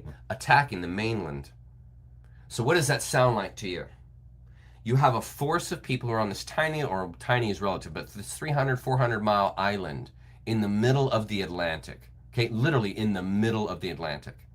And that group, according to the writings of Plato, had made it to the mainland and were already attacking the people around the Mediterranean area. And they initiated, just before the Younger Dryas, a massive attack around the entire Mediterranean area. Now, does that sound like a foreign force that is moving in, destruction, trying to take over the world, trying to take control of everything? You see this happening in this history, this little tiny blurb of history talking about what was happening in the Mediterranean. And my theory is this. I didn't read this anywhere because it comes out of our Khazarian work. My theory is this, that the failure of the concentric-circles to take over the Mediterranean was basically resupplemented, was redone post-Younger Dryas. In other words, big loosh harvesting with the massive Younger Dryas that wipes out Atlantis and wipes out all of the western or eastern coasts of Spain, Africa, and France, and so on and so forth, Great Britain. Completely wipes it out. And then 1,000 years later, 500 years later, when it's just a barren land, right? You then plant the people just like you did time and time again before when we were genetically hybridized. And you guys know that. We've studied all of that. And you guys know that we've been genetically modified time and time again. And the scientists show that now. The ones that will actually look at the evidence will show you The evidence that shows, man, we have been completely genetically manipulated. So imagine, I mean, it's just the same thing working out. Clear out the land, and then you just plant tainted minds and bodies into that area who will then take over. And what do we know from the KM? We know that from North Africa and the Caucasus Mountains, the very places the Cassiopaeans name in the transcripts as where the next attack came from, where these people, these Kantekians, the Semitic influence, all this stuff came from. And I actually modeled that in the entire KM series without knowing anything about Cassiopeia. This was one of the big discoveries we've made on this journey. And so my theory here is, okay, let's just open this thing up to common sense. They lose the battle with the Proto-Athenians around the Mediterranean, fine, wipe everything out. And then when it's all just a desert plain and open, like the ancient Levant, the Fertile Crescent, and so on and so forth, Sumer, 8000 BC, we then plant already pre-programmed individuals, pre-compromised brains. People that are already set up to be Semitically infused, they're already set up to be obedient, they're already set up to be followers, already. They're pre-programmed in the mind. And this group, we followed them in the KM series. Moves out of Edom, moves out of North Africa, the Semitic Bedouin tribes that we talked about, out of North Africa, we covered all that in KM. They were the ones that formed the KM. And I showed you that they moved through the Levant to do that. And I showed you where they built Khazaria from the Caucasus Mountains. That is in the history books. I tied all of that together. This entire story, by studying Atlantis, we now see not only what happened with the KM, but we see the prelude to it. We see the prelude to it. These are Semitically infused, genetically programmed people that are put into the populace to control it. And what do we see the KM do? Regicide the entire European nations. Regicide. What does that mean? They genetically removed the fathers of all these royal families and replaced them with what? Kantekians. The same aliens that have been attacking the Mediterranean since before the quote-unquote Stone Age. Same group. That is the same group that formed the Khazarian Mafia, which is the same group that formed the Illuminati, which is the same group that to this day is controlling the world. How's that for knowing your history? And I am showing it to you. I am handing this to you like food on a silver platter, and I love it. For it is related in our records. Here we're reading the data from Socrates. For it is related in our records how once upon a time your city. This is when they're telling Solon, listen, pal, you're a moron with your history. You do not understand what you're talking about. For it is related in our records how once upon a time your city withstood a mighty host, which, starting from the distant point in the Atlantic Ocean, okay, was insolently advancing. In other words, they're coming. They're coming to attack the whole of Europe. Folks, this is before the Younger Dryas. This is pre-Younger Dryas. And Asia as well. For the ocean there was at that time navigable. For in front of the mouth, which you Greeks call, as you say, the Pillars of Hercules, there was an island which was larger than Libya and Asia together. It was possible for the travelers of that time to cross from it to the other islands. Notice, that's called a low sea level. That means the sea was hundreds and hundreds and hundreds of feet lower than. And I'm going to show you the plateau, dude. I'm going to show you the map. Okay. It was possible for the travelers at that time to cross from it to other islands, and from the islands to the whole of the continent opposite them, which encompasses that veritable ocean. For all that we have here lying within the mouth of which we speak is evidently a haven having a narrow entrance, but that over there is a real ocean, and the land surrounding it may most rightly be called, in the fullest and truest sense, a continent. Now, in this island of Atlantis there existed a confederation of kings with great and marvelous power, who held sway over all the island, over many other islands. You see, they're an empire. They're a high-tech, authoritative, white supremacist empire in the middle of the Atlantic and over parts of the continent. Moreover, of the lands here within the straits, they ruled over Libya as far as Egypt and over Europe as far as Tuscany. So this host, being all gathered together, made an attempt. Look at this, they're moving in. One time to enslave by one single military campaign both your country and ours, as well as the whole of the territory within the straits. At that time, Solon, your city displayed its courage. Now this is where that heritage of Rome comes from. That heritage of a people that defeated a mighty foe long, long ago. This here is where it comes from. Your city displayed its courage and might in the view of the whole world, for it stood preeminent above all in bravery and military skills, acting partly as leader of the Greeks and partly standing alone by itself when deserted by all others, and after encountering the deadliest of perils, it defeated, they defeated the Cantaks, the invaders, and raised a trophy. By this action, it saved from slavery. Think slavery goes back a long ways? It sure does. Those who are not yet enslaved, and all the rest of us who dwell within the bounds of Hercules. It's set free without hesitation. But at a later time, there occurred ominous earthquakes and floods. This is the Younger Dryas. One grievous day and night. In one day, we're about to talk about it, the whole group of your warriors, this is in Europe, friends, this is in Atlantis, this is in Europe, of your warriors was swallowed up by the earth. And the island of Atlantis also, in like manner, was swallowed up by the sea and vanished. As a result, the ocean at that spot, which has now become impassable and unsearchable, being blocked by the shoal of mud which the island created as it settled down. Are you ready for what I'm about to show you, ladies and gentlemen? Okay, here we go. I want to show you these. There's the Azores right there on the left. That is Africa, and you're right, that is Spain right there in the middle. The Strait of Gibraltar is right where it says Tangier at the north end of that African continent there. I'm going to map all this out for you. So here.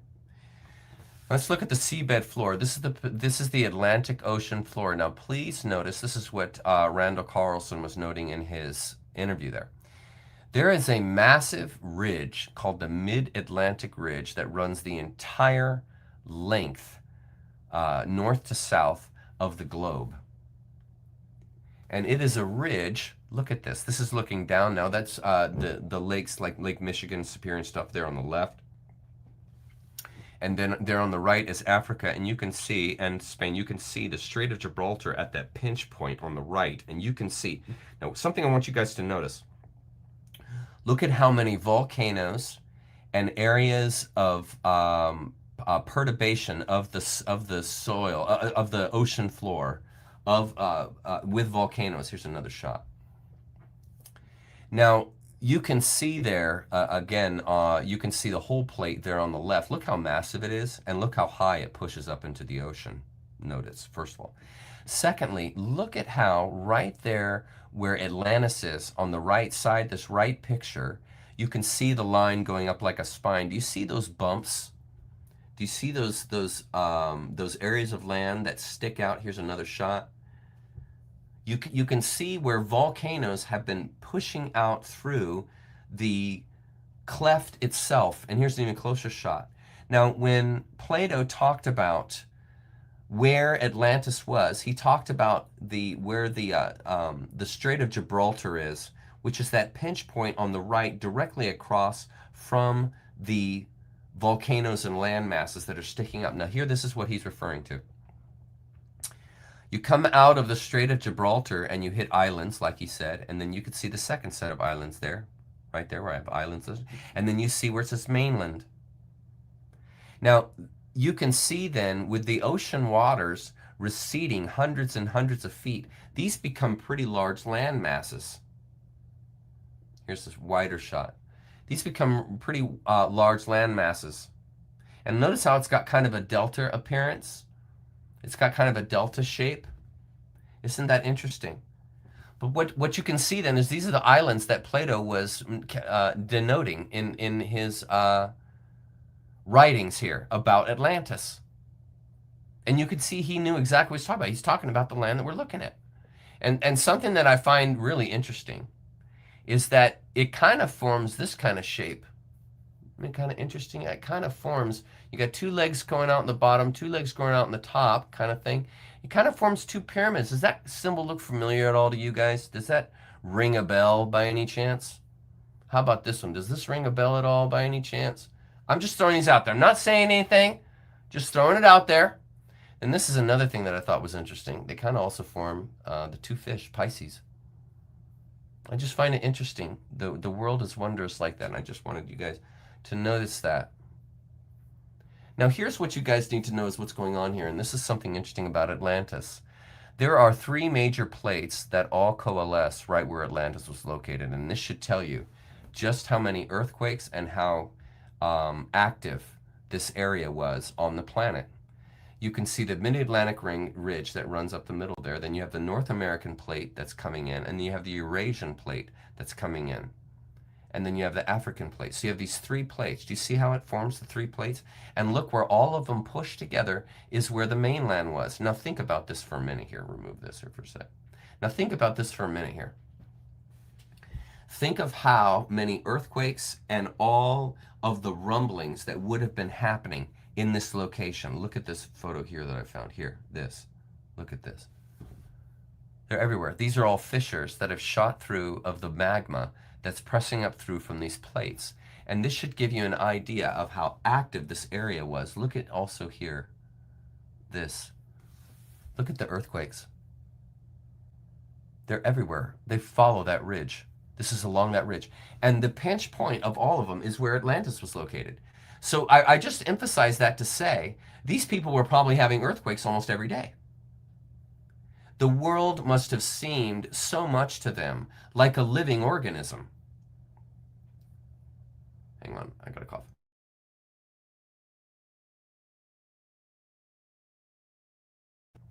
So you can see that they were living on something that for these individuals would have been extremely active. Now think about crystal technology. Think about the electromagnetics that are coming out of this space on the Earth. Think of all the pressures that are all combining and the energy that would have been exuded out from all of that crushing pressure taking place right there. It's a physical and a spiritual thing. It's not just physical.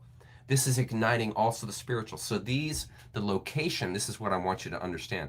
The location of Atlantis is right in the center of all of this tremendous natural earth energy. And this is right where these people were positioned to basically build an empire. And remember, they were put there about 80,000 BC. Do I have my map still up here? Here, this. See, they were positioned, see where it says 70,000, 80,000 BC? See, Cantech exploded 80,000 BC. So by 70,000 BC, the Cantech DNA and the Cantech aliens were here. All right? So they were developing that mainland for basically 60,000, 50,000 years uninterrupted. They're living on that landmass for 50,000 years. And Plato notes in the documents, as I just showed you, they're already moving in to take over the mainland. They're attacking. In other words, they ain't STO, they're STS. They're coming in to attack. That's what that means. You're STS when you're coming in to attack and take the rights and destroy another country. That's STS. And this is exactly what they're doing, which is exactly what the documents say. The Cassiopaean said that it was a highly STS individual, not STO. Highly STS. And they are moving into the lands of other peoples, which in my opinion were likely STO. Think of the mystery schools that were developing around the Mediterranean. Those are STO organizations. Before they were taken by the Masonics, before they were taken by the STS. I'm talking about before that. So this is the higher education, the knowledgeable, the sensitive people that take the time to go and study. Man, it takes a special kind of person that will take the time to go and do the work to learn. And that's what these scholars were. And this is going on. We get hints of this from the note from Plato saying that they were attacked. They were attacking. In other words, they're coming in and attacking organized cultures that can defend themselves, which they did, which means that they had power, which means that they were in tune to deeper and deeper senses. That was the only way they could have beat the STS Cantaceans. And it's noted in the documents. So it makes complete and perfect pragmatic sense to think you already have the morphogenesis generated in this area of the Mediterranean. You already have societies developing, fighting, generating right in this Mediterranean area. And this goes back tens of thousands, tens of thousands of years that has been generating this energy in this specific location on the planet. And you can see then how our world has unfolded from the Levant, has unfolded from the societies, the Western societies that developed there. And we see how in the East they stayed separate. We see how in the Near East, in India, the Himalayas separated these cultures. And when we studied ancient societies like the Canaanites and so forth, we talked about, I shared with you how those societies remained isolated for thousands of years, independently developing their own way of thought. That's why the Chinese know about the Tao and the West doesn't know anything about the Tao. It's because they built their society around those principles, whereas you have the West building their society around principles of war and usurpation, which built the religion, which built Western religions. Our side, not your side. We're in the in group, you're in the out group. That all comes out and descends from the morphogenesis of war, the morphogenesis of genetic altering and behavioral changes and behavior itself manifesting right there in the Levant. This should open up that whole world to help you understand not only why the KM exists, but ultimately where the KM comes from. It ultimately is a white supremacist alien species from Cantech. If you ultimately want to go back to where the KM came from and how the society came to rule this planet, it goes all the way back to Cantech. We are intermingled. We carry their DNA. Clearly we carry their DNA to this day across the planet. There's no one set society. That's why that society, the ruling one, look for DNA. They're trying to find their members because everything has been diluted into the society because they've been mating with us. The royalty mated with or copulated with the general population. And heck, you can see that when they regicided Europe, when the KM left Khazaria, what was it, 800 AD, 1200 AD, and they went and they regicided Europe. They're having sex with the commoners. They're having sex with the Goy. They're spreading these psychic power centers into the general population. It all just makes sense, man. The whole freaking thing comes together when you begin to put all these pieces together. Okay. Now looking at what brought about and caused the Younger Dryas and the devastation of that. Where do we go here? Okay.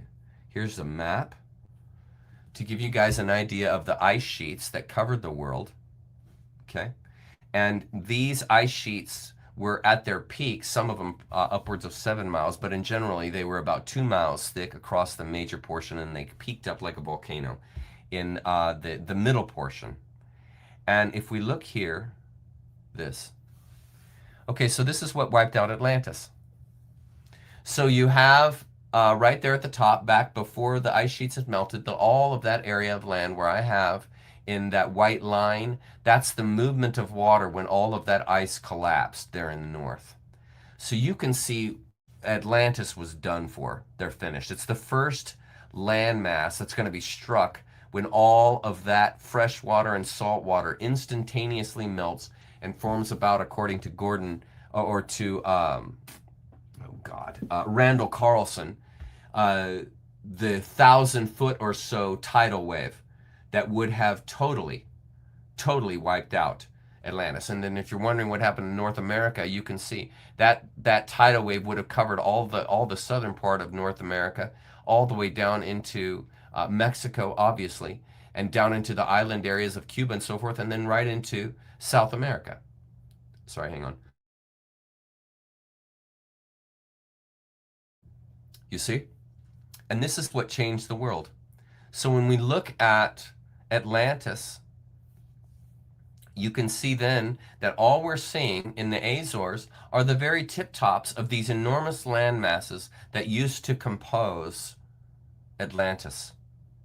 This is the history that was hidden from you. Okay, now let's go to the next slide, add a stage. Okay, is this it here?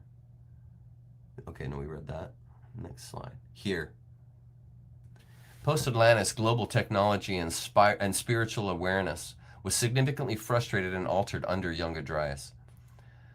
The wave end coming and a Younger Dryas planetary event impinging upon society, a double wipeout and replant, is a more efficient option to halt all 3D STO earthly progress, considering the Egyptian priests' response to Solon as suggested in the story from Plato. Think about this idea.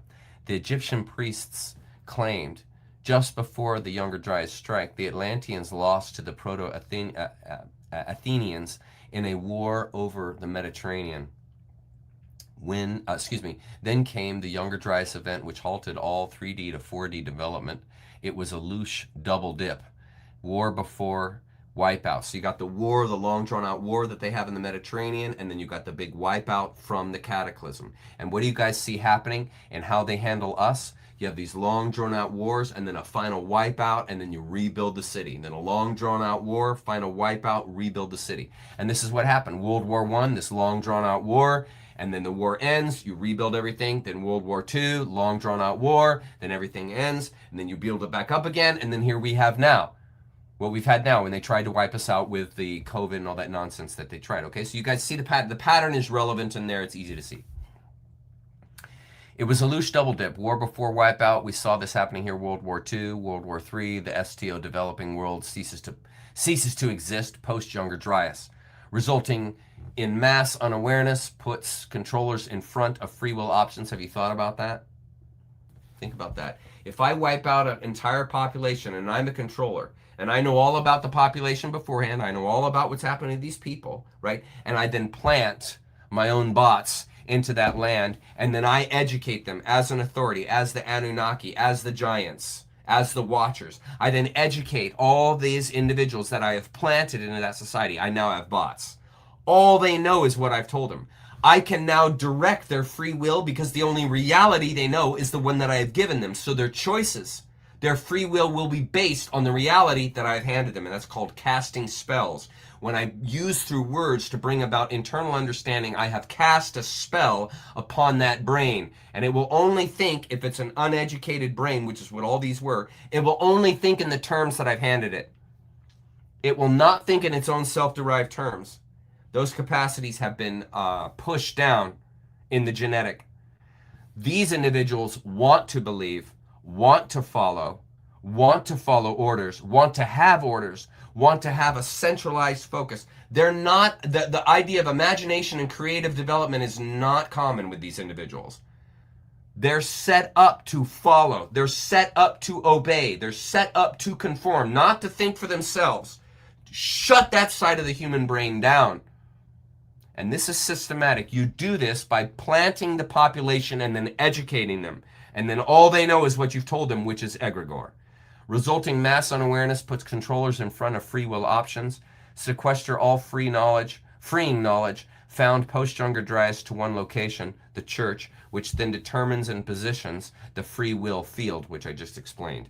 Wipe out any non-conformers, just like communism, because that's exactly what communists do. If you don't conform, lock you up, and you're done for. You're not gonna have a voice. In fact, was Younger Dryas just another stop the spread campaign? 4D style, and there we see Solon finding out the hard way from the Egyptian priests that Greek history is but a child's version of human history. That's just, humble moment. So Atlantis developed sophisticated crystal technology, a genetic engineering program, psychic abilities, and off-planet installations. Give you an idea how big this empire was. The Atlanteans were a mixed bag of STS, STO, but became increasingly corrupted over time, STS.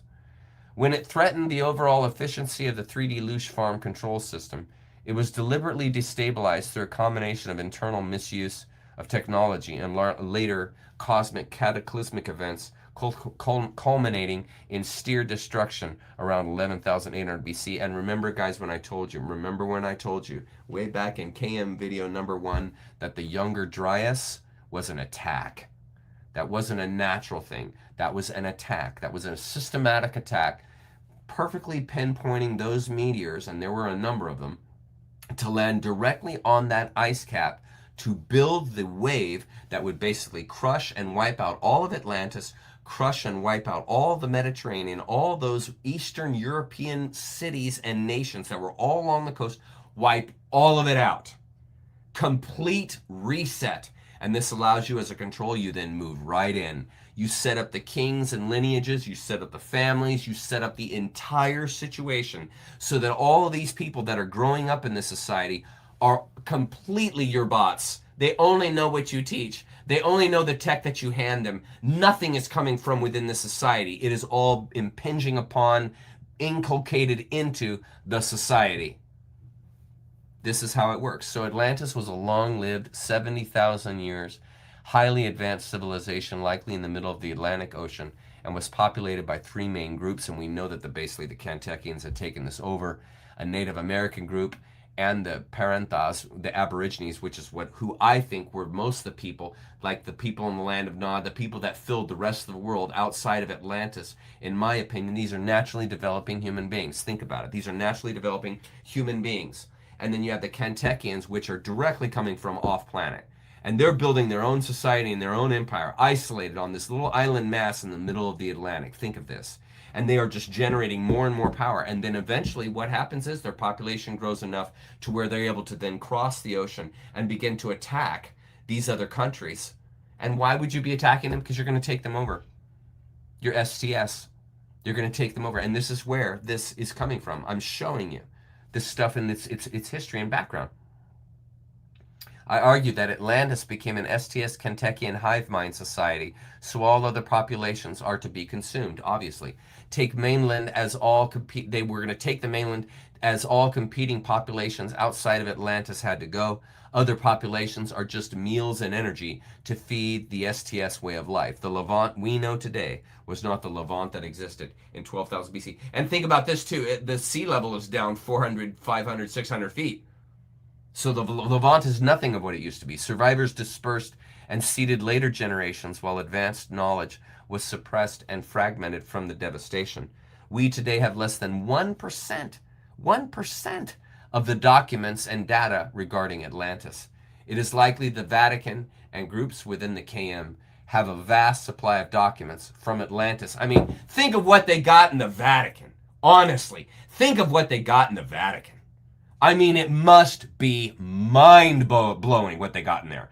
But they will only be revealed as we apprehend disclosure of ourselves. It's also underneath the feet of the Sphinx. It's another place where the halls are of antiquity, under the legs or the feet of the Sphinx. Atlantis was allowed to rise as a controlled experiment and testing ground for high technology, genetic mixing, obviously the Cantechian infusion, and social control analysis. When Atlantis became too advanced, too independent, and threatened overall STS and STO balancing, it was deliberately destabilized. War, then wipeout. It's the same old story, and that's my theory here.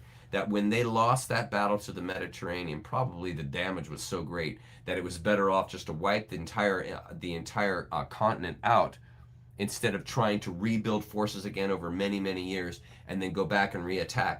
Why not just wipe the whole damn thing out? You then also remove that high STS influence that caused Cantech to explode. You're removing that from what could have probably been developing at that location right at the middle of those 3 plates. The amount of energy they would have been able to generate and utilize for their own power, you can see how that can get out of hand. So they just wipe them all out. They just wipe them all out and just replant STS-oriented Cantechian-infused individuals into the Lemurian, into the Levant, into the Caucasus Mountains and North Africa. And we watched it unfold. We studied that history in KM 1 and 2. We watched the history of those people unfold. This ties directly in to what we've been studying. You don't even have to try. It just fits right together. Don't even have to try. The time of Atlantis is simply the 70,000 year latter portion of the larger 309,000 year cycle that began with the transient passenger soul seeding. Our souls were intermixed with Cantech transient passengers. That's my opinion. It's my opinion that we were intermixed with Cantech transient passengers starting in Atlantis, and is now ending with the current wave realm border crossing, now 13,000 years post Younger Dryas. Think about that. Atlantis is one of the major mid-cycle advanced civilizations who rose and fell, whose rise and fall were part of an engineered polarity classroom. Here's the bigger picture, y'all. An engineered polarity classroom intended for both STO and STS to experience what is necessary to realize truth. This is so important. Life and death, growing and consuming, good and evil, until these can be experienced without baggage, meaning mastered, truth is obscured. This is the key thing that you guys need to know. This scenario playing out is for the benefit of both of us, STO and STS. Chuck, what are you talking about? Benefiting STO? No, it's not. Actually, it is. Think of how much you're growing now through the pain that you're suffering and dealing with. Think of how much of a better, more humane person you are because of how many times life kicked you in the mouth repeatedly and told you to shut up. Think of how much you have grown out of those situations so that you become more humane and love-oriented, because you have learned that way is an inhumane way. It doesn't lead to truth. Torturing, abuse, controlling others doesn't lead to truth. It doesn't lead to happiness. It doesn't lead to fulfillment. What leads to fulfillment is endurance. What leads to fulfillment is knowledge. What leads to fulfillment is experience, experiencing the wonder. What leads to fulfillment is release, letting go, not tightening your grip, not believing more, but actually losing your grip, having faith and releasing. You see, these are lessons you learn in the midst of an STS environment, friend. This is the bigger picture. That's why Earth is a tough go. It's an STS environment. But this is what burgeons STO. Because experiencing the STS, experiencing the lack, experience the vampirism that goes with it, to an individual who's growing in STO only strengthens their resolve to graduate from that space. You learn through pain. So this is the bigger picture to keep in mind of what is actually happening here. This helps you keep from having the idea that this is all just doom and gloom. Yeah, it's a lot of doom and gloom, but that is how you grow. You don't grow when it's posh. You don't grow in opulence. You don't grow in the state of ease and no responsibility. That's where you become irresponsible. That's where you become filled with lack because you're not meriting your life. You merit your life through challenge, through overcoming those challenges and becoming because of those challenges. This is the individual that grows. This is the individual that's fulfilled. Therefore, you must have a situation that's difficult. You must have a situation that's challenging, that's unfair, that's hard to navigate, and a lot of people don't make it. That's the situation that's going to build, that's going to merit graduating into 4D STO and beyond. Not a land of paradise. A land of paradise is not going to hand you the goods. What's going to hand you the goods is a land of turmoil and enduring that. This is why Earth is so difficult. We wanted that challenge. I talked about that opening night of the Cassiopaeans. We wanted that challenge. I framed it for you. We knew this place was being engineered the way it was. We were in total agreement. This was all planned. We knew, meaning the situation. We're walking into that fully aware, wanting the challenge. It's like the person that takes on impossible odds. You're built to do this. Humans are built to do that. They're built to build on impossible odds, overcoming those odds, and becoming further from defeating, overcoming, integrating those odds. This is life.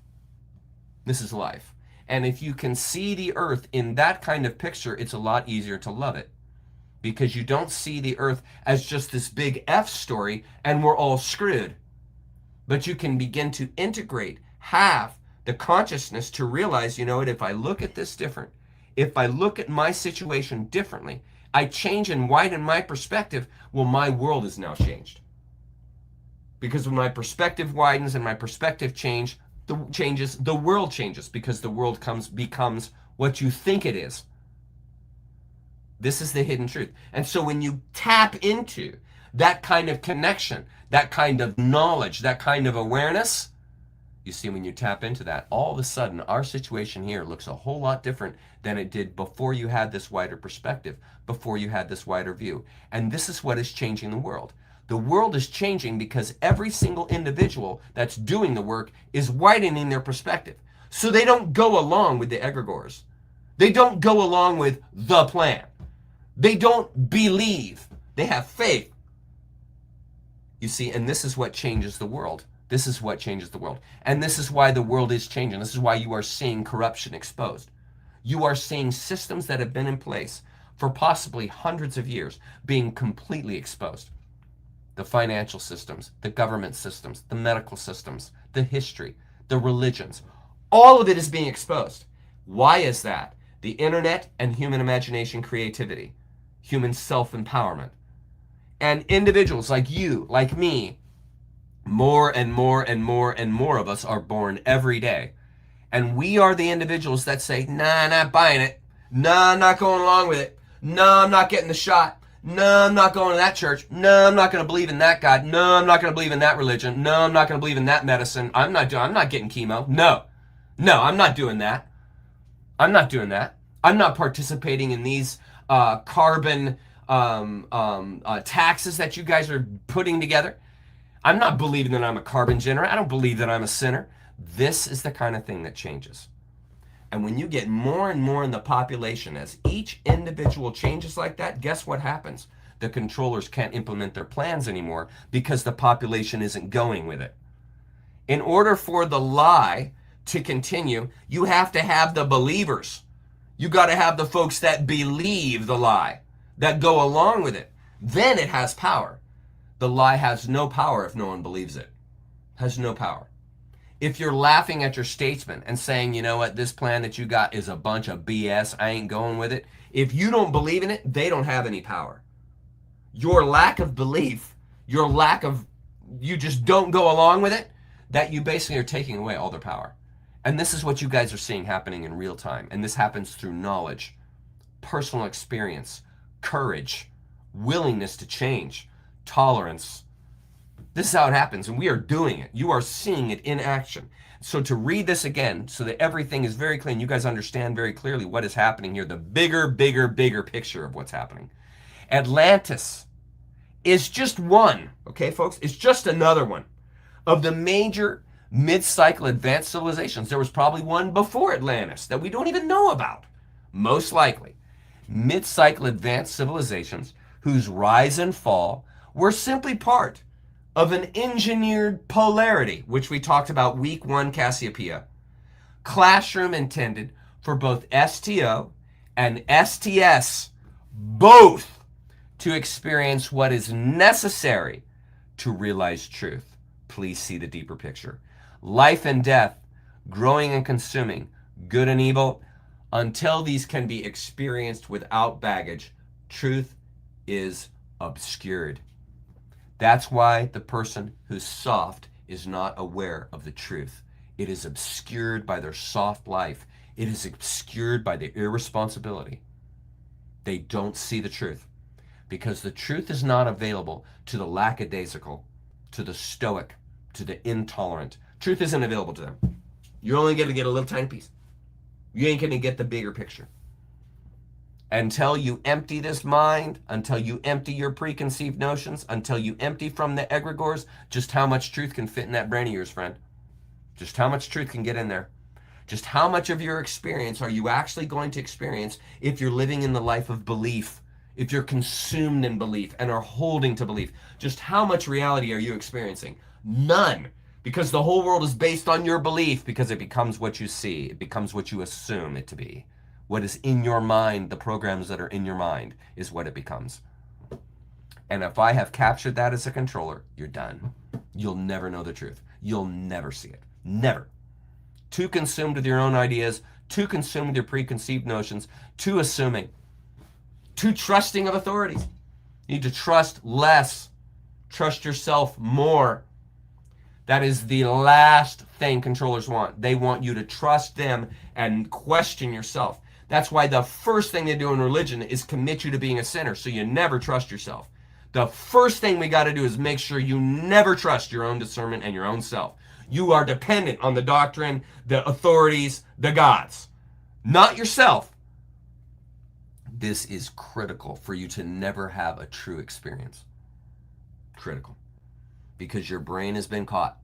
And as long as your brain is caught, just how much perception are you working with, friend? Just how much of a world can you see? How much can you actually see? If you're totally already taken, decided, I got my beliefs, I don't know about you guys, but I got mine and I'm set. Stop telling me the facts, you're just confusing me. I've already made up my mind. Just how much is that person going to be able to save the world? How much are they going to be able to learn? How much are they going to be able to let go of their past? Ain't happening. Post-Atlantis migrations, genetic dilution, concentration, and remnants of the Atlanteans appear in bloodlines through genetics, psychic prowess, common interests, and societal motivations. There are psychological and spiritual implications of carrying Atlantean genetic fragments today, and we see these mindsets playing out as we near the singularity, and we are nearing that singularity, friends. Now, here's the big slide. Here's our finisher for tonight, and then we will go to questions. Awesome. We are right on time.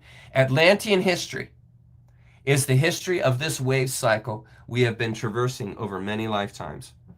Studying the events of our possible Atlantean history renders direct patterns of technological hubris, cultural morphogenesis, genetic engineering, and systematic societal upheaval.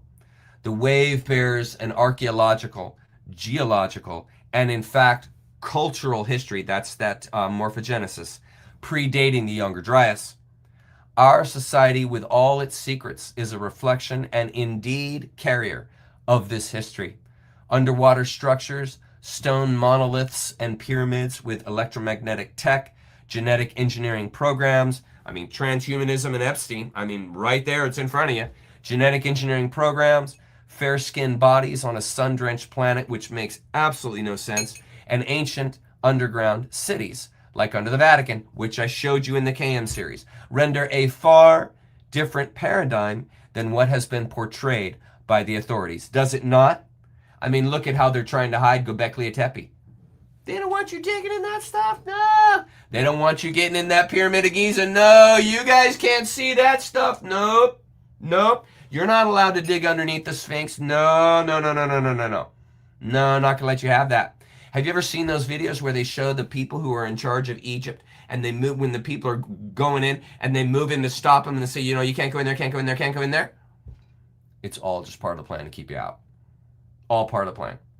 You can't even go see the caves of Lascaux anymore. They won't let you see the original drawings anymore. They have taken over all of these ancient knowledges and wisdom from you. So continuing.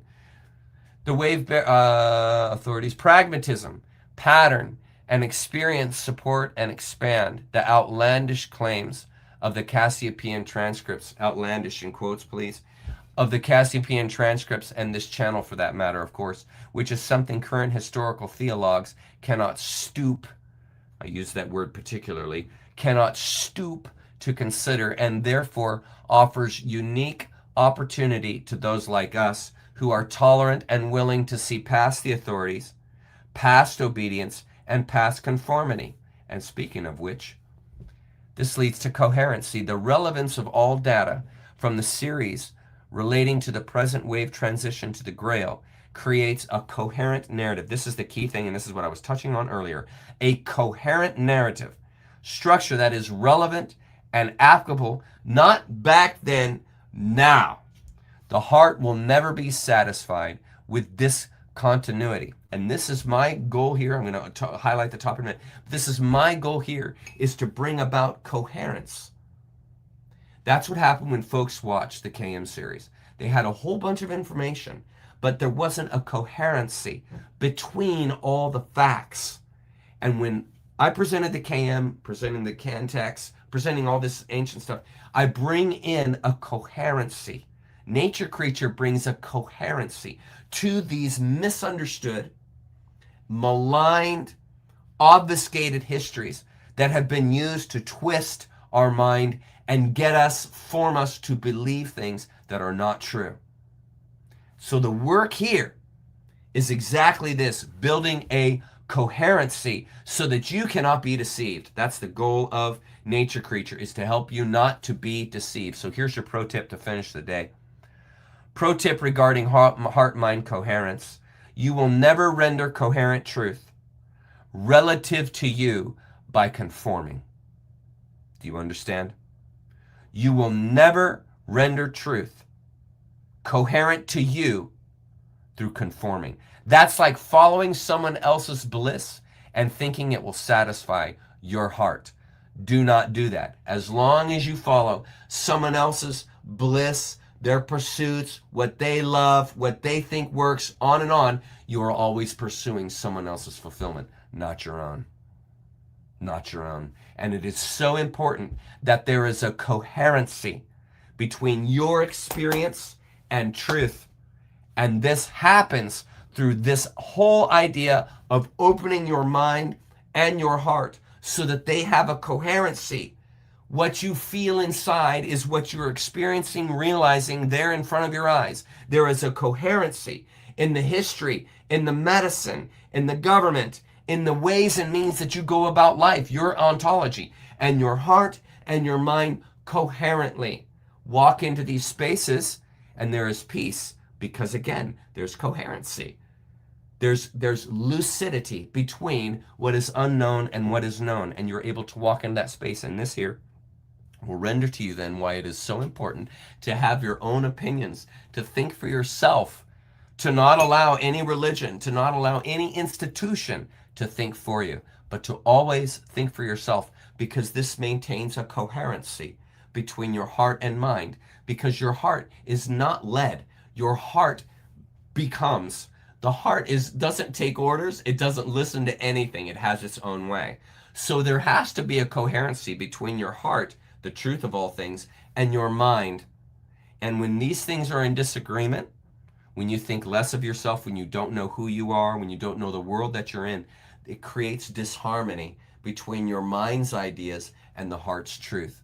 And it is so important that these two things are linked through relevancy, through communication and communing with others, being relevant to your environment, knowing your environment, being aware of your environment. And this brings about a person who has what is called countenance, a way and means and understanding that is in cohesion, gels with themselves and the environment. There's a countenance there, there's a communication there, there's a coherency there. All of these things are working together so that what? So that you behave appropriately, so that you understand appropriately. You are appropriate to the world that you're in. You're not living in an illusion. You're not living in false ideas and false egregores. You are in coherence with the history as you understand it, with medicine as you understand it, with the ruling authorities as you understand. There's a coherence going on there. And therefore liberation, emancipation, self-thinking, self-derived understanding, self-responsibility, you see all of these things are the fuels, energies, and so on and so forth that bring about appropriate behavior, appropriate mind, appropriate understanding, peace, love, compassion, identity, connection with others. You see, this all works together. Brilliant. Brilliant. Is that it? That's it. That's the last slide. Let's go to comments. Awesome. That's the lecture. Here we go. Let's go to comments. See how you guys are doing. Awesome. You got a big load. Comments. I'm going to the bottom, the very bottom where it says fortune and a heart. Very nice. Hi, Miss Redhead.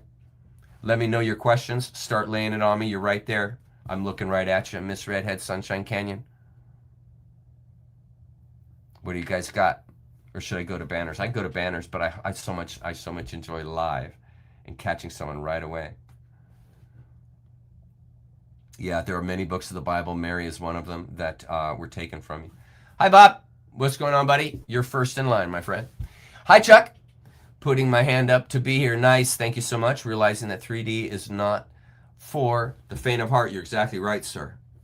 You're exactly right. It is a tough go on this planet. The earth is a tough go. Don't feel courageous, but volunteering to do this is for all of us absolutely heroic. Absolutely. Absolutely. And you will feel more and more courageous, courageous, Bob, as you build your knowledge. As you build your awareness, widen your perspective, you will find that fear will leave you, because it is what we don't know that we fear. And so by opening your mind and heart and opening a willingness to learn and grow, you see, you can grow. You can learn, you see? And this will overcome your fears because you're learning. You're growing. I'm sorry, yes, it was a lot to chew. Tonight was a big night. Tonight was a big night, mythological. Muse, absolutely. Typo comments in caps to chat. Thank you, Chuck. On fire. So thank you so much, Fortune. Here. Chuck, there are some sects who spoke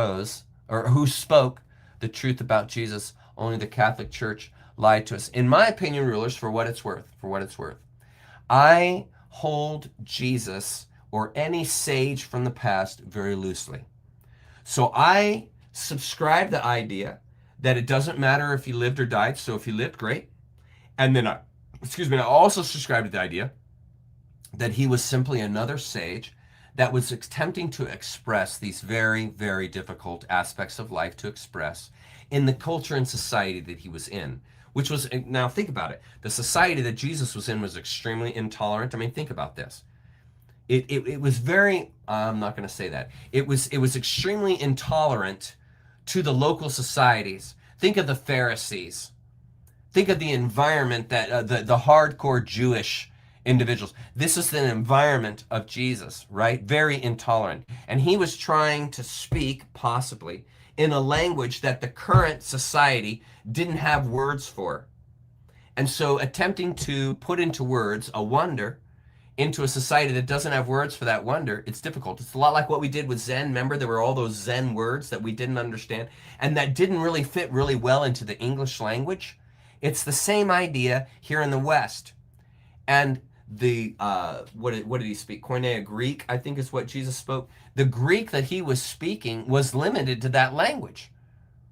And when you're talking about enlightenment, when you're talking about the deeper sense, any language is not going to have all the words. And so you're limited in what you can communicate. And therefore, here's the key line. What you say could be twisted. What you say can be switched around because you're talking about the esoterics. And when you're talking about the esoteric world, there are many definitions for all the symbols. And you literally at times can have a symbol that has the opposite meaning to what another culture takes for it. That happens all the time in tarot. There are many people, uneducated people that don't understand, that think the Tower card is like this evil, bad card, but actually the Tower card is a card of transformation. It talks of destruction, yes, and destruction coming, yes, but its emphasis is the change that comes out of that destruction. Same kind of idea I attempted tonight with you guys with what's happening in the world. And so you can think of Jesus, you can think of Allah, you can think of these ancient sages that lived long ago as simply voices in the past that had some good things to say, some of which was twisted, but it's nothing to base your life on. Just like you're not going to want to base your life on Buddhism. You don't want to base your life on atheism. You don't want to base your life on Gnosticism. You don't want to base your life on New Age. You don't want to base your life on any of these things, but you want to take the assets of each. You want to utilize the wonderful good insights that each one of those has, a few of them. Now, everything they teach might not be that way, but some of what they teach is that way. And the wise individual is not caught up. The wise individual can play in all these different fields of understanding without getting entangled in any one of them. It's one of the really great characteristics of being a Gemini. I'm a Gemini. And I can jump into all these different vibrational points of interest without getting caught in any of them, without being entangled in any of them, without being fearful of any of them. You see? And this is the nonplussed individual. This is Fortune's favorite word. The nonplussed individual is able to navigate life, be fully present in life without being taken by it. Do you see? And this individual actually has access to a larger world than the one who has already been taken by assumption, taken by programming. It's the one that stays nonplussed that can actually experience the world, that can actually experience as it authentically is because they don't have any preconceived ideas about it. They don't have any expectations of it that it must meet. You guys know how I feel about expectation. I hate it. You don't have that when you have this idea of the Tao. When you have this idea that life is a wonder, there's no expectation then placed on life, so then life can deliver to you its authentic self. It can't deliver to you its authentic self if you are impinging upon it your own ideas, your own assumptions, your own beliefs, your own insistencies. And when you do that, you become the person that says, don't bother me with the facts. I've already made up my mind. You see? So there you go. There's no one answer. For any religious figure, sage, whatever in the past, there's just simply a dialogue to consider and leave it at that. Do not become entangled. Do not become entangled. Always stay open. Yes, the collective breath. Here we go. Hi, Lady Fantastic. I feel as if we are on an ascension path after the depths of the Kali Yuga. You're exactly right. And we studied that earlier in my lecture series. We studied the Kali Yuga and that we are moving out of the Kali Yuga. I showed you that on Cliff High's map. And I showed you that the pyramid age was around 40,000, 50,000 BC, which directly coincides with our Cassiopaean study. Directly coincides. So yes, we are leaving the Kali Yuga. That's exactly right. I feel a strange calm. That's it, Lady Fantastic. I'm right there with you. I'm the same way. I also feel a strange calm. I'm right there with you. What are your thoughts on the trajectory of Mother Earth and her imperfectly perfect inhabitants? It is our imperfections that make us perfect. Perfection includes imperfection. That's why perfection includes both good and evil. It's holism. Perfection is holism. Holism contains good and evil. So our imperfections are what make us perfect in the larger sense. It's the same way with Mother Earth. She's a big, beautiful girl, and she is self-healing just like us. We are in this with the earth. We are one and the same. We are ringing together. And the earth, as she heals, so also we heal. And we are part and parcel of that unfolding. And so all these terrible things that have been going on this planet for many, many thousands of years have harmed the earth. And you guys see this. You guys see this in the reflection of the way that the earth is behaving, the way that it is. You can see that it's been impinged upon, pressed upon with negative energy. And so we, as Earth's progeny, as the progeny of nature, we came out of the earth. We didn't come into it. We came out of the earth, right? We came out of the bodies that were formed from earth, product materials, material world, and then we're containers. We came out of the earth to explain and to experience the earth. Yes? And so earth is our mother. Earth, we are the progeny of earth. Okay? And so in the same way that we have been damaged, the earth has been damaged. And she'll be fine and we'll be fine. We're going to all be fine together. She's a big girl. We're a big collective. And we will unite with one another and grow together. And I am convinced we are on a path of exoneration, a path of saving ourselves. Hi, Max. Good to see you, buddy. Good to see you, for sure. Coptic, yeah. You spoke Coptic, correct. Sorry. Yeah. Yeah. That's it. Yeah, you got it. Interesting, I touched on how some of those ancient languages, what was the language? I can't remember the one that we looked at, but it was actually based on, what was the name of that language? It was based on Egyptian hieroglyphs and the sounds that came to be known with the symbolisms in the Phoenician world. I think it's the Phoenician language, I think, came out of Egyptian hieroglyphs from the maritime activities that were happening around the Mediterranean, and the shipyards that were working with the packages and what they were shipping and what was going through the Mediterranean was marked with Egyptian hieroglyphs. And I believe it was the beginning of the Phoenician language, was the sounding out of the Egyptian hieroglyphs that were on the mercantilism that went through the Mediterranean. And this is how language began to be infused into the Phoenician society, if I understand correctly. Yes. Yes.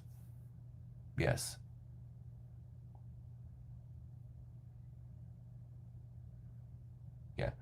Hope so, but remember, all that stuff has been handed down by the winners.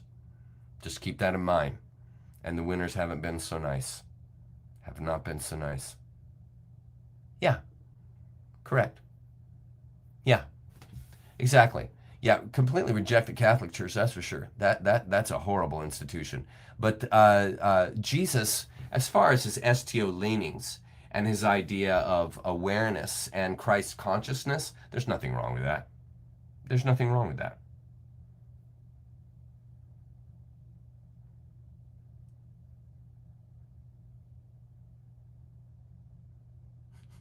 I like that line, Bob. Very true. I like that line. That's funny.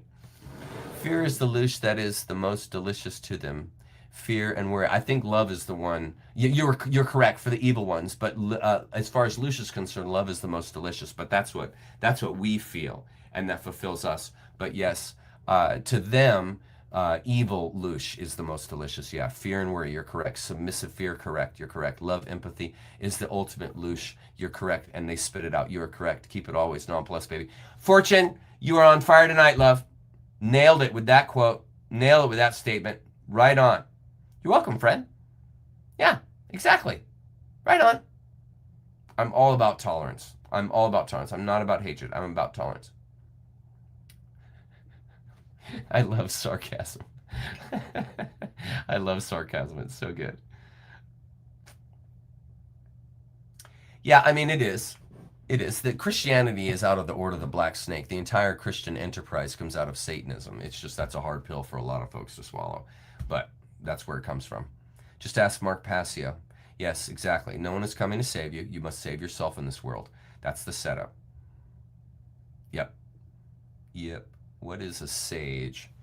A sage would be an individual who is well experienced and knows a deeper sense of the world.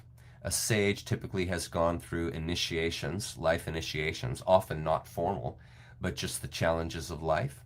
A sage is often an individual who has given up all of their possessions for that of the world. They have given up their own personal motivations, and their motivation then is to give of themselves to the world, to give of themselves the knowledge that they have acquired to help others awaken. A nature creature is a very sagey kind of environment. Nature creature is filled with highly tolerant and experienced individual. I see him every Zoom. Highly tolerant and experienced individuals that love one another, love themselves, and want to be a part of the Great Awakening. That's a sagey kind of, that's a sage kind of idea. Sages are all about that. Sages are all about giving of themselves without wanting anything in return. The joy and fulfillment in life is giving without any return. They don't want return. They simply want to give. It is the giving away that is the fulfilling aspect. And in many ways, well, I won't say that. I'll stop there. Good. Very good. Yeah. Yes, indeed. Yes, indeed. Correct, Bob. You are correct.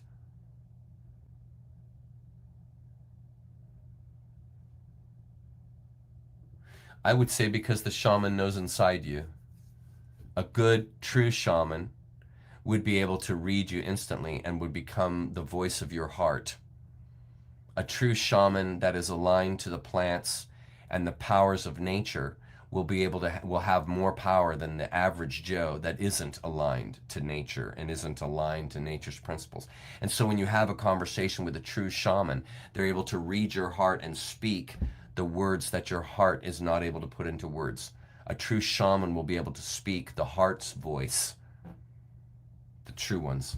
The true ones will really be able to speak from that place. Yes, I know. Bob is awesome. Bob is awesome. He's awesome. One of my favorites. Here we go. Yeah, I see you too, love. Okay. All caps. Hi, Mythological Muse. My favorite shirt from Mert. Oh, you're so funny. Mythological Muse. I'm so glad you like my merch. It's the non-plus one. Yes, exactly. I have that one. In fact, do I have it hanging here? I do. Check it out. I do. Look, I got it right here, Mythological Muse. Check it out. There it is. Pretty awesome. And here's the back. There it is. Pretty awesome. I love my t-shirts. And I love the one it says, nonplussed. Perspective, wide. I'm reading this backwards. I can't read it backwards. Vibration, high, and tone, mellow. Isn't that awesome? I love that t-shirt. Thanks for making that up. Mythological Muse, I appreciate it. As always, think of fortune. Yes, exactly. I made that shirt for fortune. That shirt is for fortune. And it makes me feel so close to her. Exactly. We love fortune. We love fortune. Nature creature's a better place because fortune is in it. Sage is also a plant. If I messed up that answer, it's also a plant. You burn sage to rid of evil spirits. Yeah. There you go. Thank you, Sunshine Canyon. Ooh, I like that name too. Oh, thank you so much. It's an honor to have you here, friend. It's an honor to have you here. I'm honored that all of you guys are here. I cannot believe the people that show up to hear me talk. It's fantastic. I love it. It's great. The Essene Jews. It's just another sect of people that have particular beliefs about spirituality that is limited to the Essenes. But again, you guys, we need to understand here at Nature Creature and what's happening, the Great Awakening. Listen, folks, what's coming is we're leaving religion. Okay? Religion is ending, just so you know. We're throwing away all of those religions that brought us to this point of needing to awaken, to give you a hint of how little we know. Religion has hindered the development of the society, has hindered the development of the individual. So we're leaving all the cults. We're leaving all of these formatted ideas to force people into controlled ways of thinking. This is the Great Awakening. It is opening of the human imagination, the opening of the human heart. This is the Great Awakening. It is not the exoneration of a religion. No, the Great Awakening is the emancipation from religion, the emancipation from the egregores. That's the Great Awakening. And I'm seeing caps. Just a sage. Maybe not. Maybe not have even lived. Doesn't matter. Just a sage that has a few good things to say. Yes. There's a theory that there's a giant crystal pyramid at the bottom of the Bermuda Triangle that's bigger than Giza. I've seen pictures of it, but I don't know if they're real. But it is huge. And they say that that is what causes the gravitational anomaly that is at the bottom of the Bermuda Triangle. And that's why it caused it. My dad was actually caught in a storm in the Bermuda Triangle. I'll tell you guys that story one day. Nothing wrong with that. It's all good. Nothing wrong with having a few heroes. Nothing wrong. All good. No worries. No worries. It's just don't get entangled in your heroes. Always leave your heroes at an arm's distance. Nothing wrong with revering folks. Nothing wrong with respecting someone else's merits and so on and so forth. But never entangle yourself into their life. Always keep them at arm's distance. Use them as an inspiration, not a fulcrum. Yes, it is. I agree.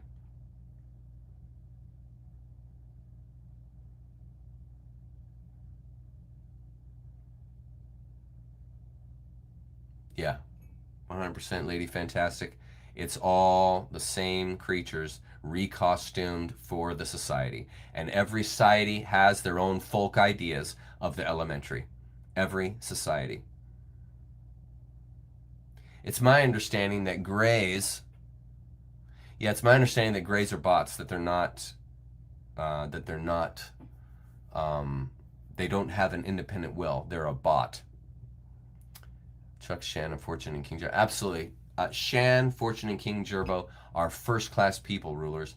I'll tell you firsthand, my friend, I have had private, personal conversations with every single one of them. I have an ongoing conversation with Shan and Fortune and King. Every week, I'm texting them. Some of them are in the Nature Creature team and meet every week. Genuinely wonderful person. I know these people. I've interacted with them for months and months and months now. And genuinely good people. Genuinely good people. Genuinely good. Okay. Thank you, Matt. I miss your humor, buddy. From minimum age to maximum sage. I need to make a shirt. Matt, you're a funny guy. I now every time I see your comments, I always think of your face, and I love that we are able to meet at the shindig. That's great. I'm glad you think so, Nancy. I'm glad you resonate, love. I'm glad you resonate. Hi, Chuck. Have you read the ringing cedars of Russia. I have not. I have not. There's a lot of things I don't know. Chuck, have you heard of the death of Joe Fells? He was taking old Bibles and photocopying them, then uploading them to the internet. 3 days to the upload. He is dead. Too bad. Too bad. Sorry to see anyone go. Sorry to see anyone die. You're welcome. I hope that was my answer you're talking about. If not, then thank you to whoever answered. Yes, we are. Yes, we are. She's a huge inspiration to the group. That's another reason why she got a number. That's why Max has a number. Max is also an inspiration to the group. Yeah, there's many ways to term it. There's many ways to frame it. Sophia, that's out of Gnosticism, and the Pleroma, and the Pleroma and the Aeon, Sophia who fell out of the Pleroma and became the earth. And so therefore we are all the children of Sophia, since we are children of the earth. Beautiful metaphors there. Just lovely, beautiful metaphors to consider. And I think that is awesome. I do too. I love burning sage. Right there with you, Mythological Muse. Right there with you.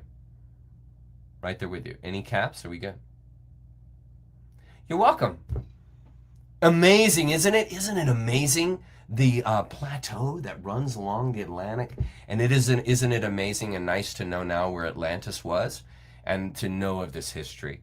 It's really amazing. It's so eye-opening and heart-enriching. I love finding this stuff out. Yeah. Yeah. Right on. Gather it together, dry it up, and then gather the leaves together and tie them with twine, and you can burn them. And it smells good, and you can have it all over your house, and it gets rid of evil spirits. I've actually seen testimonies of people who see spirits, and they say, I've seen the testimonies, and they say when they light the sage and they start carrying the room, they see the spirits going out the window and leaving space. I have actually heard that a number of times, not just one time. I've actually heard that a number of times. So it's legit. Sage works. That's it. And peace. The way you find peace is through the nonplussed approach. Okay.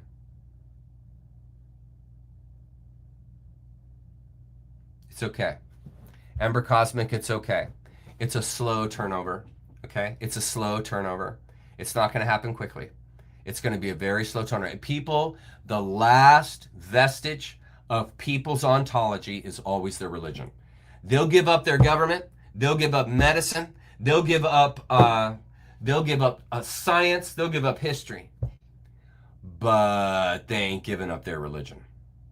They will force everything else to conform to make sure that their religious beliefs stay in tune.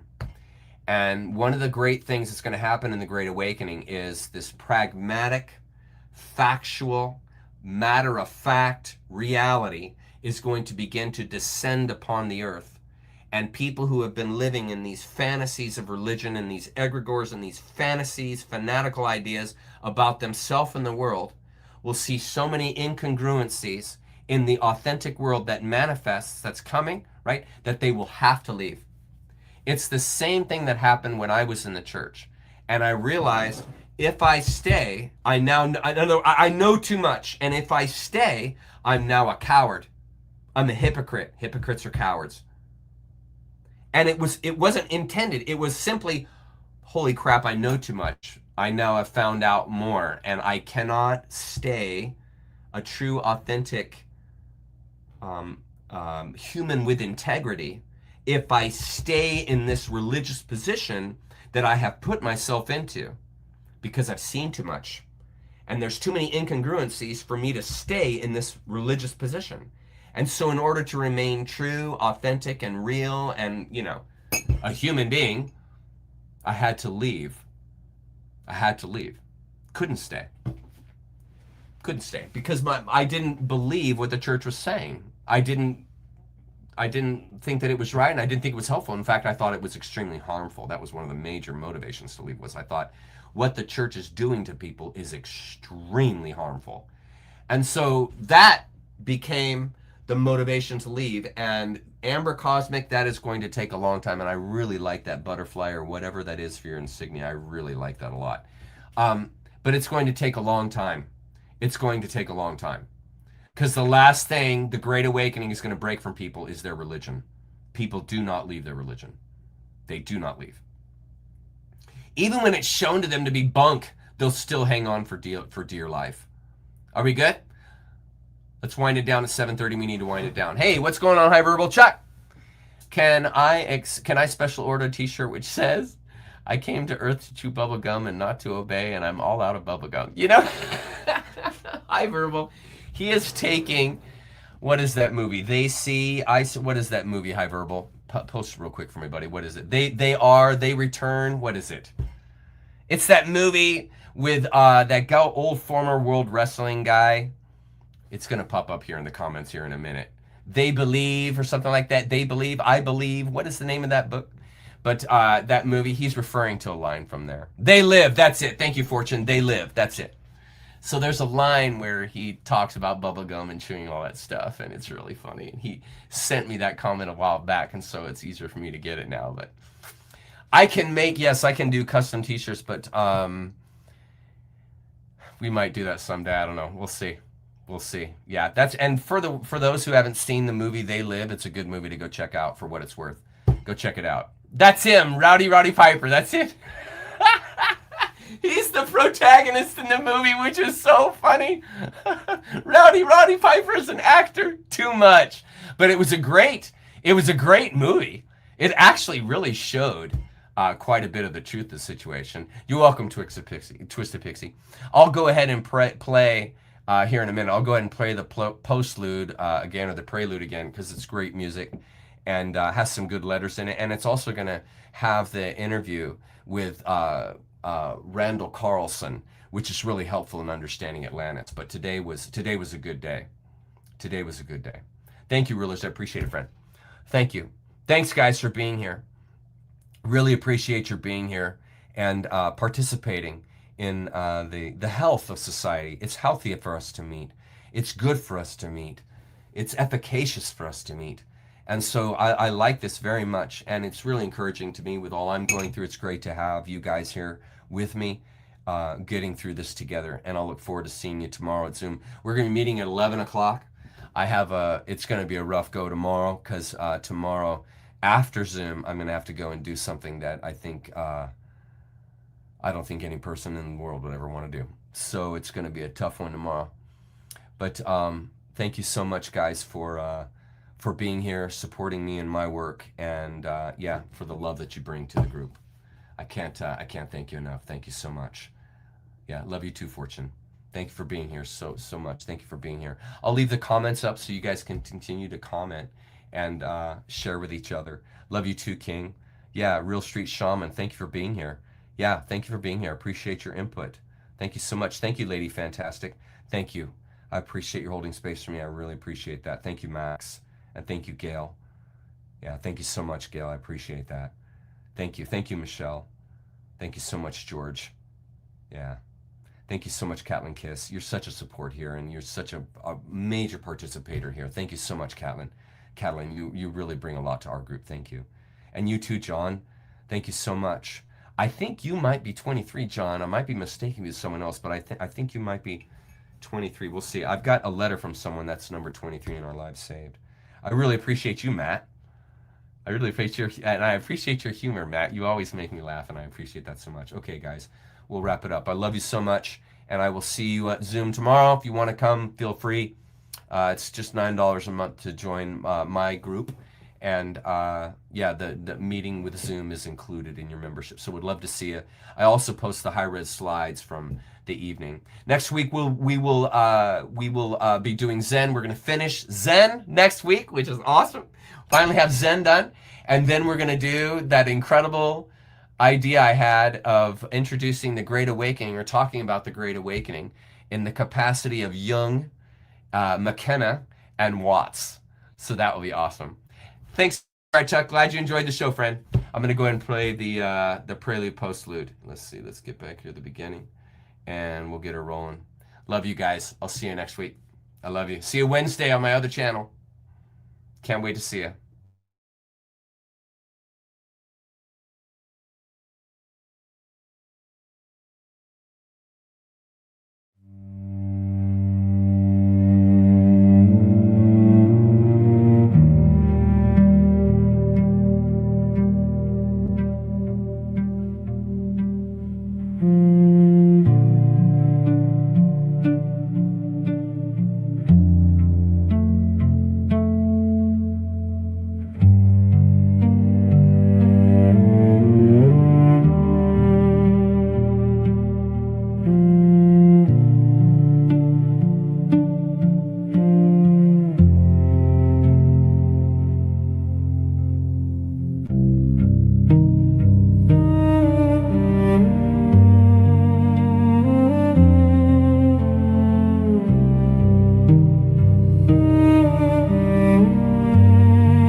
Azores. How was that? That was awesome. A couple of weeks out there in the mid-Atlantic, looking for any remains I could find of Atlantis. Oh, you were looking for Atlantis and the Azores. That's a great way to start this off. What's the evidence there? Oh, well, you got to go back to the source. Plato.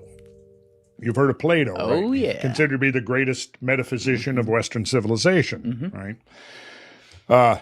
So he wrote two dialogues, Timaeus and Critias, and that's where pretty much 97.5% of all the info we have on Atlantis comes from those two dialogues of Plato. If you go back to some of there was like a 19th century Atlantean revival based upon the work of Ignatius Donnelly, who was a congressman from Minnesota, who ran for Congress, won his seat in Congress, went to Washington, but his primary motive was so that he could go there and do research in the Library of Congress.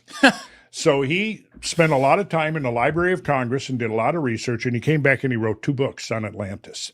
Atlantis, the Antediluvian World, I think it was called, and the other one was Ragnarok, the Age of Fire and Gravel. So in the first one, he talks about evidence that could be consistent with the potential island civilization in the middle of the Atlantic, which is kind of where Plato pretty much put it, in fact, very explicitly put it in the mid-Atlantic. And that sort of triggered a revival of interest in Atlantis that a lot of people sort of picked up on it. And there was a lot of books written on the subject over the next, say, until the 1970s. And most of them followed Plato's description, which very explicitly placed it in the mid-Atlantic, right? So the Younger Dryas was this climate catastrophe. It lasted about 1,300 years. It started just a little bit this side of 12,900 years ago, and it was over suddenly. We're actually going to look at some graphs of this in a bit. It was over suddenly at 11,600 years ago. And one of the things that happened at the very end of the Younger Dryas was there was a massive melting event. And that, of course, then introduced a huge volume of meltwater into the global oceans, which caused an accelerated sea level rise. So if you look up meltwater pulse 1b, Joe, meltwater pulse 1b, I think you'll see that it's dated to right at 11,600 years ago, give or take maybe a century. Perfect. So meltwater pulse 1b, an episode of rapid post-glacial sea level rise hypothesized to have occurred between approximately 1100 or 11,500 and 11,200 years ago at the end of the Younger Dryas period. I think the refined dates that I've been looking at put it closer to 11.5. Okay.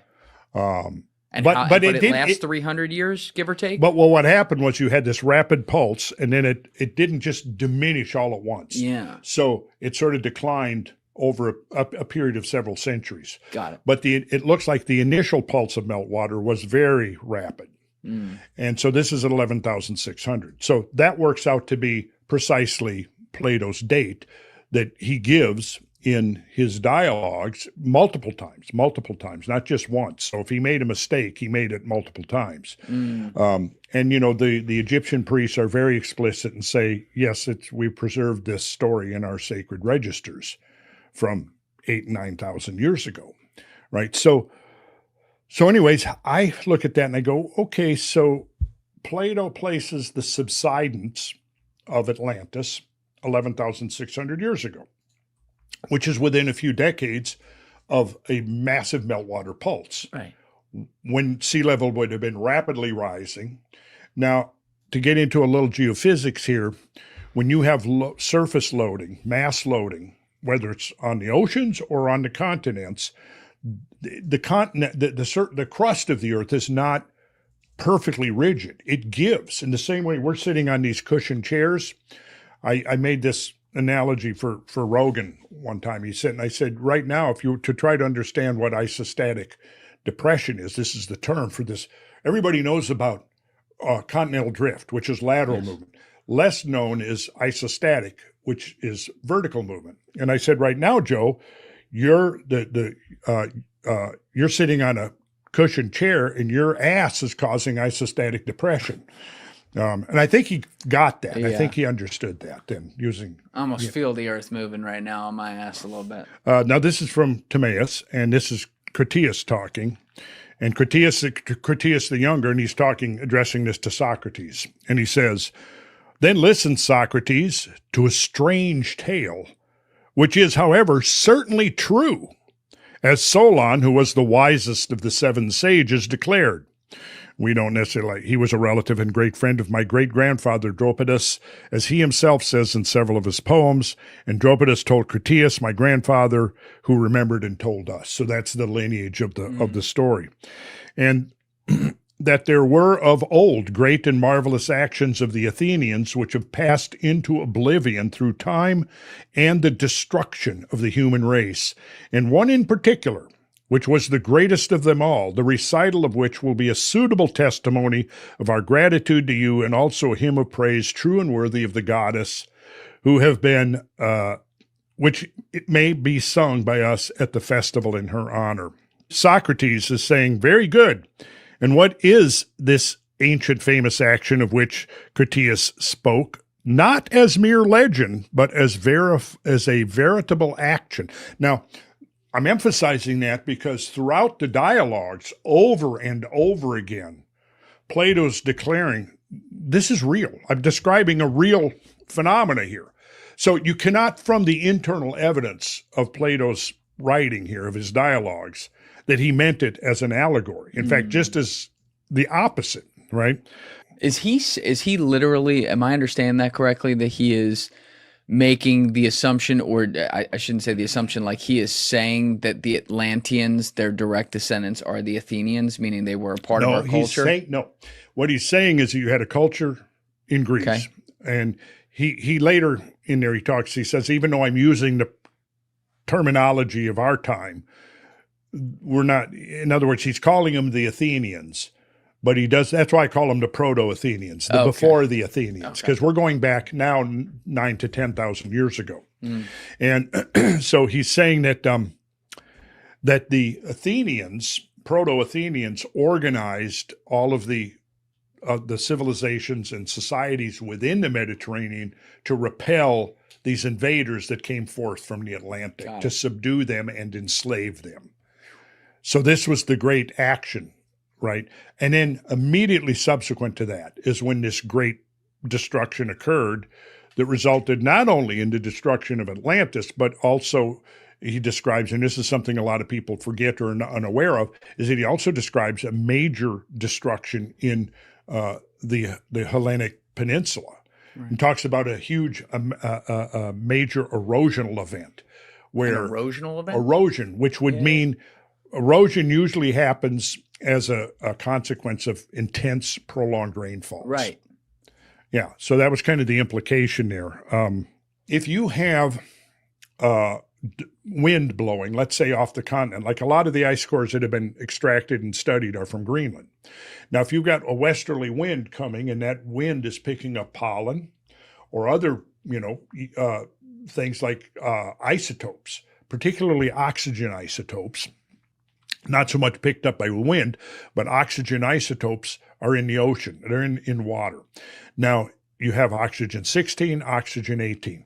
Oxygen 18 is heavier, right? Now, of course, the percentages are very precise, but we have the technology to identify the ratio of 18 to 16. Now, if the ratio of heavier oxygen increases relative to the lighter oxygen, it's telling you that there's more energy available to evaporate water from the ocean. Then when that water vapor precipitates out, it's the heavier oxygen that falls to Earth first, see? Now, what happens is if you pull up an ice core where precipitation is snow coming out, that signature, that ratio of 18 to 16 will be captured in the snow. So you can now look at that and you can discern that there have been things going on, primarily temperature changes. So in other words, temperature warms up, you got more energy. Now that evaporates more water out of the oceans, has more oxygen 18 in it. Oxygen 18 is the first to precipitate out, etc. So now, without going into all the details of it, that is a very powerful proxy for temperature change. And I'm going to show you some graphs here shortly that Great. are based on those analysis taken from the center of the Greenland ice sheet between the late 80s and the early 90s. When you want to control society, you have to control the narrative. And the narrative is very entrenched, you see. And for example, take climate change now. Climate change, it's like we are supposed to believe that we are in an unprecedented climate crisis right now. Yet anybody who studies paleoclimatology, which is the study of ancient climate change, knows that that's not even close to reality, a reflection of reality. And again, when I pull up some of the proxy graphs here, you're going to see that for yourselves. And it's pretty mind-boggling when you see it. But when you start talking about a major impact 12,000 years ago. Now there's political. See, now there's people. And see, I'm of the mind, having now immersed myself for years in the myths, the common mythology of the human species, that it's not just, ignorant superstition, inventing these scenarios because they're filled with fear and they don't understand any science. See, I don't buy that. I think that these myths that have come down to us are, sure, they're filtered through the common understanding of the time, which may have been, pre-scientific. But the information that's encoded in those myths is scientific and can, if looked at through that lens, just like what Plato is saying here. Right. So what were you doing? We started this off way at the beginning with your trip to the Azores, looking for evidence of Atlantis. So what were you doing there specifically? Okay. Well, okay. And then we'll get to those proxy graphs as well. I'd love to see those. So many great and wonderful deeds are recorded of your state in our histories, but one of them exceeds all the rest in greatness and valor. For these histories tell of a mighty power which was aggressing wantonly against the whole of Europe and Asia, and to which your city put an end. This power came forth out of the Atlantic Ocean. For in those days the Atlantic was navigable, and there was an island. Now get this, what he's describing here, the geography. There was an island situated in front of the straits, which you call the columns of Hercules. The island was larger than Libya and Asia put together. Now, this has been— Libya and Asia put together? Well, we have to provide a context. Okay. Okay, so Libya and Asia was not Libya and Asia that we now know as Libya and Asia. Now, look what he says, that this island was the way to other islands, and from those islands you might pass to the whole of the opposite continent, which surrounded the true ocean. For this sea, which is within the Straits of Hercules, meaning the Mediterranean, is only a harbor, having a narrow entrance, which is the Straits of Gibraltar, but that other is a real sea, and the surrounding land may be most truly called a continent. Okay, so let's look at the conditions at the end of the last ice age. So we're looking here at a graphic which shows the configuration of ice mass over North America and northwestern Europe. Oh, wow. And the amount of ice here is greater than the total amount of ice on the planet today. Now, so you've got, and I'm going to go to the next one here. This looks at the North American. So you've got two ice sheets here. You've got the Laurentide, which is the big one, which is about the same size as the South Pole ice cap.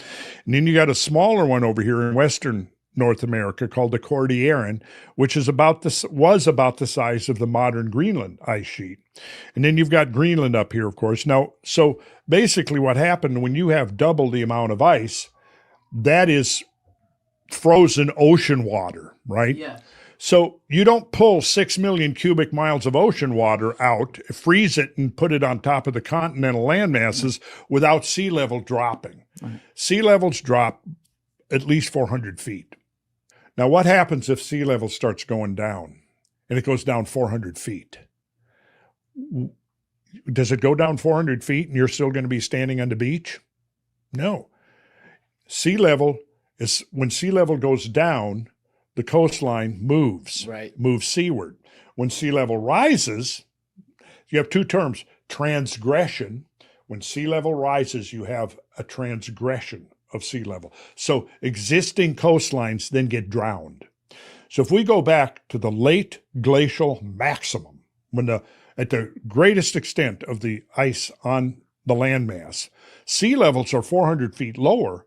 Well, what happens is the coastlines have migrated, regressed. So you have regression when the coastline regresses when sea level goes down. It transgresses when sea level rises. So one of the things I've maintained for years now is that really some of the future of archaeology and paleontology is going to be submarine, because during the Ice Age, one of the places you would probably want to create a settlement would be on coastlines, because now you have access to the marine ecologies. You got fish, right? Of course, right? Well, those coastlines of the Ice Age are 400 feet underwater now. So think about that. Wow. So and that's what's crazy, because what is it? We've only explored like 5% of the oceans or something like that. There's 95% that's still unexplored somewhere in that neighborhood. More than that. Yeah. Yeah. I mean, we're just in our infancy. And see, this is the thing that annoys me about this book in the 70s. So they declared, well, what we now know about the oceans is that there couldn't have been any sunken land mass. Who declared this? Well, the geologist that wrote the book. The editor of the book, and she actually did some good work. Her name was Dorothy Vitaliano. She's no longer with us, but she was the editor of the book and wrote, I think, the concluding chapter where she says, I'm afraid we're going to have to just admit that Plato meant this as an allegory and nothing more, that there was no real evidence. However, let's see here. Uncle Randall found something in the Azores. I'm feeling it. Well, let's see here if I can find a good. Here we go. All right. So check this out. Now, when you're looking at this, you can see right here. Do you see my cursor? I can't see your cursor, no. Do you see the Mid-Atlantic Ridge winding its way up through the Mid-Atlantic and keep going up a little bit? And right there, there's a sunken landmass right there. Okay. And it is a sunken landmass. Got it. So that's the Azores Plateau. This will show you better. Oh, yeah. Actually, yeah, it's perfect. So you can tell where it is now, people. Yeah. So remember Plato's description. He says you go outside the Pillars of Hercules, which is the Straits of Gibraltar, and you come to islands. And beyond that were other islands. And then beyond that was the true continent.